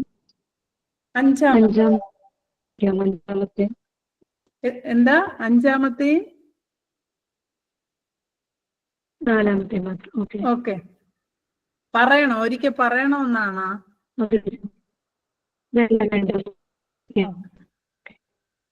അടുത്തത് എട്ടാമത്തത് ആദേശം ചെയ്യൽ അല്ലെങ്കിൽ ഡിസ്പ്ലേസ്മെന്റ്. ഇതെന്ന് വെച്ചാല് ഇപ്പൊ ഒരു വ്യക്തിയിൽ നിന്നോ വസ്തുവിൽ നിന്നോ, ഇപ്പൊ എന്നെ ഇപ്പൊ വീട്ടില് ഇപ്പൊ എന്റെ പാരന്റ്സ് എന്നെ വഴക്ക് പറഞ്ഞു. രാവിലെ എണീറ്റതും രണ്ടുപേരും എന്റെ അച്ഛനും അമ്മയും എന്നെ ഭയങ്കരമായിട്ട് വഴക്ക് പറഞ്ഞു. ഞാൻ അതിനെ കൊണ്ട് നേരെ എന്ത് ചെയ്യും, സ്കൂളിൽ പോകും. സ്കൂളിൽ പോയി അവിടത്തെ കുട്ടികളിൽ എന്ത് ചെയ്യും, തീർക്കും. ആ ദേഷ്യം അവരിൽ തീർക്കും. മനസ്സിലായ? അപ്പൊ ഒരു വ്യക്തിയിൽ നിന്നോ വസ്തുവിൽ നിന്നോ മറ്റൊരാളിലേക്ക് നെഗറ്റീവ് വികാരങ്ങൾ കൈമാറുന്നത്, അതിനെയാണ് ആദേശം. ഡിസ്പ്ലേസ് ചെയ്യുക, ഇവിടെ നിന്ന് അങ്ങോട്ട് എടുത്തു മാറ്റുക. എന്റെ ദേഷ്യവും വികാരവും എല്ലാം കൊണ്ടുപോയി ഞാൻ കുട്ടികളിലേക്ക് തീർക്കുക. അതാണ് മക്കളോടുള്ള ദേഷ്യം അധ്യാപകർ ചിലപ്പോൾ തങ്ങളുടെ വിദ്യാർത്ഥികളിൽ തീർക്കും. വീട്ടിൽ പിള്ളേര് പറഞ്ഞാൽ കേൾക്കാത്തതും ശ്രദ്ധിക്കാത്തതിന് ദേഷ്യം വന്നത് നേരെ കൊണ്ടുപോയി ഇവിടെ കുട്ടികളിൽ തീർക്കുന്നതിനെയാണ് എന്ത് പറയുന്നത്, ആദേശം ചെയ്യൽ അല്ലെങ്കിൽ ഡിസ്പ്ലേസ്മെന്റ് എന്ന് പറയുന്നത്. അടുത്ത് പ്രതിക്രിയാ വിധാനം എന്ന് പറഞ്ഞാൽ പ്രതികരണ രൂപീകരണം. ആളുകൾ അവരുടെ യഥാർത്ഥ വികാരങ്ങൾക്ക് ഇപ്പം എന്ന് വെച്ചാല് ഇപ്പൊ എന്റെ യഥാർത്ഥ സ്വഭാവം എന്ന് വെച്ചാൽ നല്ല സ്നേഹമുള്ള സ്വഭാവം അല്ലെങ്കിൽ ഭയങ്കര ദേഷ്യമുള്ള സ്വഭാവമാണ്. പക്ഷെ ഞാൻ എന്ത് ചെയ്യുന്ന ചില സാഹചര്യങ്ങളിൽ ഞാൻ ഭയങ്കര യഥാർത്ഥ സ്വഭാവം മറച്ചു വെച്ചിട്ട് ഞാൻ വേറൊരു സ്വഭാവം കാണിക്കും. അതിനെയാണ് പ്രതിക്രിയാ വിധാനം, റിയാക്ഷൻ ഫോർമേഷൻ എന്ന് പറയുന്നത്. ഇപ്പൊ ചില ആളുകളെ ഒട്ടും ഇഷ്ടമല്ല. ഇപ്പൊ നിങ്ങൾക്ക് തന്നെ ചില ആൾക്കാരെ ഒട്ടും ഇഷ്ടമല്ല, പക്ഷെ കാണുമ്പോ എന്ത് ചെയ്യും, നിങ്ങൾ വലിയ സ്നേഹത്തോടെ ചിരിച്ച് സംസാരിച്ച് നിൽക്കും. ഇതിനെയാണ് പ്രതിക്രിയാ വിധാനം, റിയാക്ഷൻ ഫോർമേഷൻ എന്ന് പറയുന്നത്. എന്ന് വെച്ചാല് ഒരാൾക്ക് ഇഷ്ടക്കുറവുള്ള വ്യക്തികൾ ഉണ്ടാകുക, ഇത്തരം വ്യക്തികളോടോ വസ്തുക്കളോടോ ബാഹ്യമായ ഇഷ്ടം കാണും. മനസ്സിൽ പക്ഷെ ഒട്ടും ഇഷ്ടമല്ല. പക്ഷെ കാണുമ്പോ എന്ത് ചെയ്യും, ഒന്ന് നമ്മൾ ചിരിച്ച് സംസാരിക്കുക. അതിനെയാണ് പ്രതിക്രിയ വിധാനം. അടുത്ത പ്രതിസ്ഥാപന അല്ലെങ്കിൽ സബ്സ്റ്റിറ്റ്യൂഷൻ എന്ന് പറഞ്ഞ ലക്ഷ്യം സാധിക്കാതെ വരുമ്പോൾ ആ സ്ഥാനത്ത് വേറെ ഒന്നിനെ പ്രസ്താവിച്ച് തൃപ്തി നേടുന്നത്. അപ്പം എനിക്ക് പിന്നെ എന്താണ് ഡോക്ടറാവാനാണ് ഇഷ്ടം, പക്ഷെ എനിക്ക് കിട്ടിയ ജോലി ടീച്ചർ. അപ്പൊ ഞാൻ കിട്ടിയ ടീച്ചറിൽ ഞാൻ എന്ത് ചെയ്യുക, തൃപ്തി നേടുന്നത്. അല്ലാതെ ആലോചിച്ച് എനിക്ക് ഡോക്ടർ കിട്ടിയില്ലല്ലോ എന്ന് ഇരിക്കാതെ, ഇപ്പൊ എനിക്കിപ്പോ കളക്ടർ ആവണോ അല്ലെങ്കിൽ എവിടെയെങ്കിലും പോണോ എന്ന് വിചാരിച്ചു, പക്ഷെ പോവാൻ പറ്റിയില്ല, വേറൊരു സ്ഥലത്താണ് പോവാൻ പറ്റിയത്.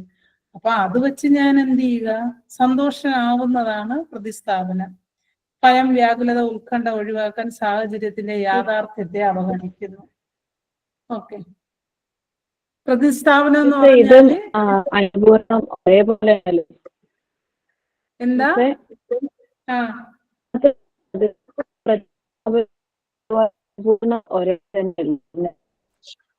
ക്ലിയർ ആവുന്നില്ല കേട്ടോ. ഇതും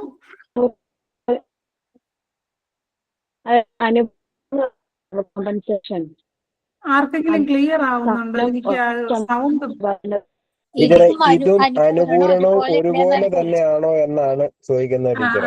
ഇതും അനുപൂരണം.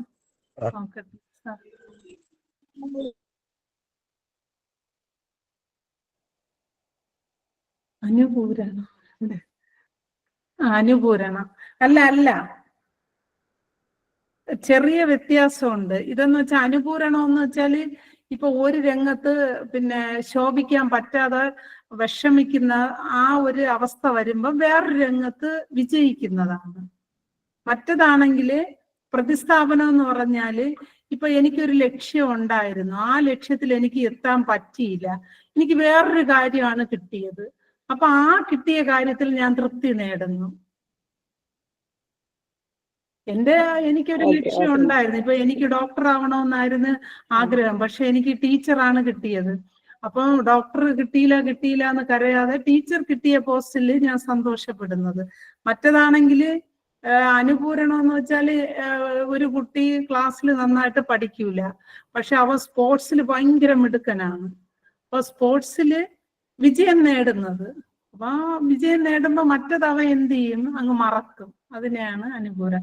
ഏകദേശം ഒരുപോലെ തന്നെ, പക്ഷെ മനസ്സിലാക്കുമ്പോ നിങ്ങൾ ക്വസ്റ്റ്യനും വരുമ്പം കുറച്ച് ക്ലിയർ ആയിട്ട് മനസ്സിലാക്കുക. ഓക്കെ. ഇനി രണ്ടെണ്ണം കൂടെയുണ്ട്. ആക്രമണം അല്ലെങ്കിൽ അഗ്രഷൻ. ഇത് എല്ലാവർക്കും അറിയാവുന്നതാണ്. നമുക്ക് ഇഷ്ടമല്ലാത്ത കാര്യം ആരെങ്കിലും ചെയ്താൽ നമ്മൾ എന്ത് ചെയ്യും, ഒന്നേ അവനെ ഉപദ്രവിക്കുക, അല്ലെങ്കിൽ അവനെ എന്തെങ്കിലും തെറിയെങ്കിലും വിളിക്കും. അതാണ് ആക്രമണം എന്ന് പറയുന്നത്. നമുക്ക് ഇഷ്ടമല്ലാത്ത കാര്യം ആരെങ്കിലും ചെയ്തു കഴിഞ്ഞാൽ നമുക്കുണ്ടാകുന്ന ഒരു ഡിഫൻസ് മെക്കാനിസമാണ് ആക്രമണം. ഒന്നേ തെറി വിളിക്കുക, അല്ലെങ്കിൽ അടി കൊടുക്കുക, അല്ലെങ്കിൽ ഇടി കൊടുക്കുക, എന്തെങ്കിലും ചെയ്യുന്നതാണ് ആക്രമണം. അടുത്ത നിക്ഷേധം, ഡിനയൽ എന്ന് പറഞ്ഞാല്, നിക്ഷേധം എന്ന് പറഞ്ഞാൽ സിമ്പിളായിട്ട് പറഞ്ഞാൽ ഒളിച്ചോടുക. യാഥാർത്ഥ്യത്തെ ഉൾക്കൊള്ളാതെ നമ്മൾ അതിൽ നിന്ന് ഒളിച്ചോടുന്നതാണ് നിക്ഷേധം അല്ലെങ്കിൽ ഡിനയൽ. യാഥാർത്ഥ്യത്തിൽ നിന്ന് സ്വയം രക്ഷപ്പെടുന്നത് എന്ന് വെച്ചാൽ നമ്മൾ റിയാലിറ്റിയെ മനസ്സിലാക്കുന്നില്ല. ഇങ്ങനെയാണ് ജീവിതം, അല്ലെങ്കിൽ ഈ ജീവിതം നമുക്ക് ജീവിച്ചേ പറ്റൂ എന്നുള്ള റിയാലിറ്റിയെ മനസ്സിലാക്കാത്തതാണ് നിക്ഷേധം. അപ്പൊ ഉത്കണ്ഠ ഒഴിവാക്കാൻ സാഹചര്യത്തിന്റെ യാഥാർത്ഥ്യത്തെ അവഗണിക്കുന്നു. അതാണ് നിക്ഷേധം അല്ലെങ്കിൽ ഒളിച്ചോടുക എന്ന് വെച്ചാല് നമ്മുടെ ഒരു സിറ്റുവേഷനെ നമ്മൾ ഫേസ് ചെയ്യാതെ അതിൽ നിന്ന് രക്ഷപ്പെടുന്നതാണ് നിക്ഷേധം. അന്ന ഫ്ലൂയിഡ് ആണ് നമ്മുടെ സിഗ്മണ്ട് ഫ്രോയിഡിന്റെ മകളായ അന്ന ഫ്ലൂയിഡ് ആണ് നമ്മുടെ നിക്ഷേധം എന്ന ഒരു ഡിഫൻസ് മെക്കാനിസത്തെ പ്രപ്പോസ് ചെയ്തത് കേട്ടോ, കണ്ടുപിടിച്ചത്. അന്ന ഫ്ലോയിഡ്, നമ്മുടെ സിഗ്മണ്ട് ഫ്രോയിഡിന്റെ മകളായ അന്ന ഫ്രോയിഡ് ആണ് ഈ നിക്ഷേധം എന്ന ഡിഫൻസ് മെക്കാനിസത്തെ കണ്ടുപിടിച്ചത്. ഇതിനെ ഒട്ടകപക്ഷി നയം എന്ന പേരിലും അറിയപ്പെടുന്നു. നമ്മുടെ നിക്ഷേധത്തെ പറയുന്ന പേരാണ് ഒട്ടകപക്ഷി നയം. എന്താണ് ഒട്ടകപക്ഷിയുടെ പ്രത്യേകത എന്താണെന്ന് അറിയാമോ? കാരണം ശത്രുക്കളിൽ നിന്ന് അത് രക്ഷ നേടാനായിട്ട് ഇപ്പൊ ഭയങ്കരമായിട്ടുള്ള കൊടും കാറ്റോ അല്ലെങ്കിൽ ശത്രുക്കളോ വന്നാൽ ഇതെന്ത് ചെയ്യും, ഒട്ടകപക്ഷി അവിടെ മണല് കുഴിച്ച് തല അതിൻ്റെ അകത്തിടും. പക്ഷെ ഒട്ടകപക്ഷിക്ക് അറിഞ്ഞുകൂടാ എന്താണ്, ശത്രു വന്ന തല വേണ്ട, ശരീരം മതിയെന്ന് ഒട്ടകപക്ഷിക്ക് അറിഞ്ഞുകൂടാ. അപ്പൊ ആ ഒരു നയമാണ് ഓസ്ട്രിച്ച് അപ്രോച്ച് എന്ന് പറയുന്നത്. അപ്പം ഈ ഓസ്ട്രിച്ച് നമ്മുടെ നിക്ഷേപത്തെയാണ് ഒട്ടകപക്ഷി നയം അല്ലെങ്കിൽ ഓസ്ട്രിച്ച് അപ്രോച്ച് എന്ന പേരിൽ അരോചക യാഥാർത്ഥ്യത്തിൽ നിന്ന് സ്വയം രക്ഷപ്പെടുന്നതിന് ചിലർ സ്വീകരിക്കുന്ന മാർഗമാണ് ഈ നിക്ഷേപിക്കുക എന്ന് പറയുന്നത്. ഇപ്പോ അച്ഛനും അമ്മയും ഇപ്പോ എന്താണ് കിച്ചണിൽ ജോലി ചെയ്തുകൊണ്ടിരിക്കുമ്പോ ചിലപ്പോ മക്കളെ വിളിക്കും. യഥാർത്ഥത്തിൽ അവർ വിളി കേൾക്കും, പക്ഷെ എന്താണ് വിളി കേൾക്കാത്തത് പോലെ ഇരിക്കും. പിന്നെ ഇഷ്ടമില്ലാത്ത ചില കാര്യങ്ങള് എന്നാ കണ്ടില്ല എന്ന് നടിക്കുക, വിളിച്ചാൽ കേട്ടില്ല എന്ന് നടിക്കുക. ഇതെല്ലാം ഈ നിക്ഷേപത്തിന് ഉദാഹരണമാണ്. പരീക്ഷയ്ക്ക് ചോദിച്ചതാണ്.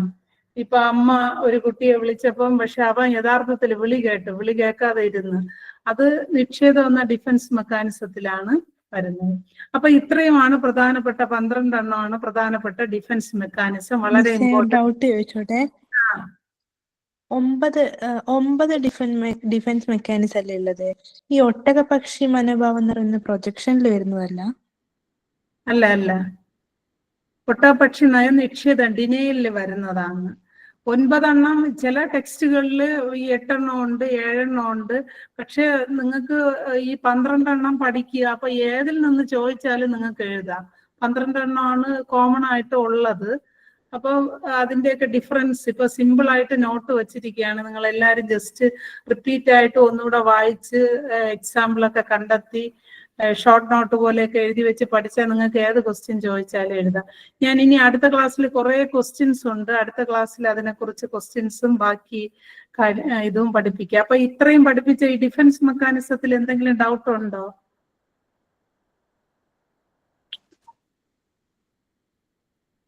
ചില ഡിഫൻസ് മെക്കാനിസം ഏകദേശം ഒരുപോലെയാണ്, പക്ഷെ ചില വേർഡുകൾ തമ്മിൽ ഡിഫറൻസ് കാണും. അപ്പൊ അത് നിങ്ങൾ നോക്കി വെച്ചിരിക്കുക.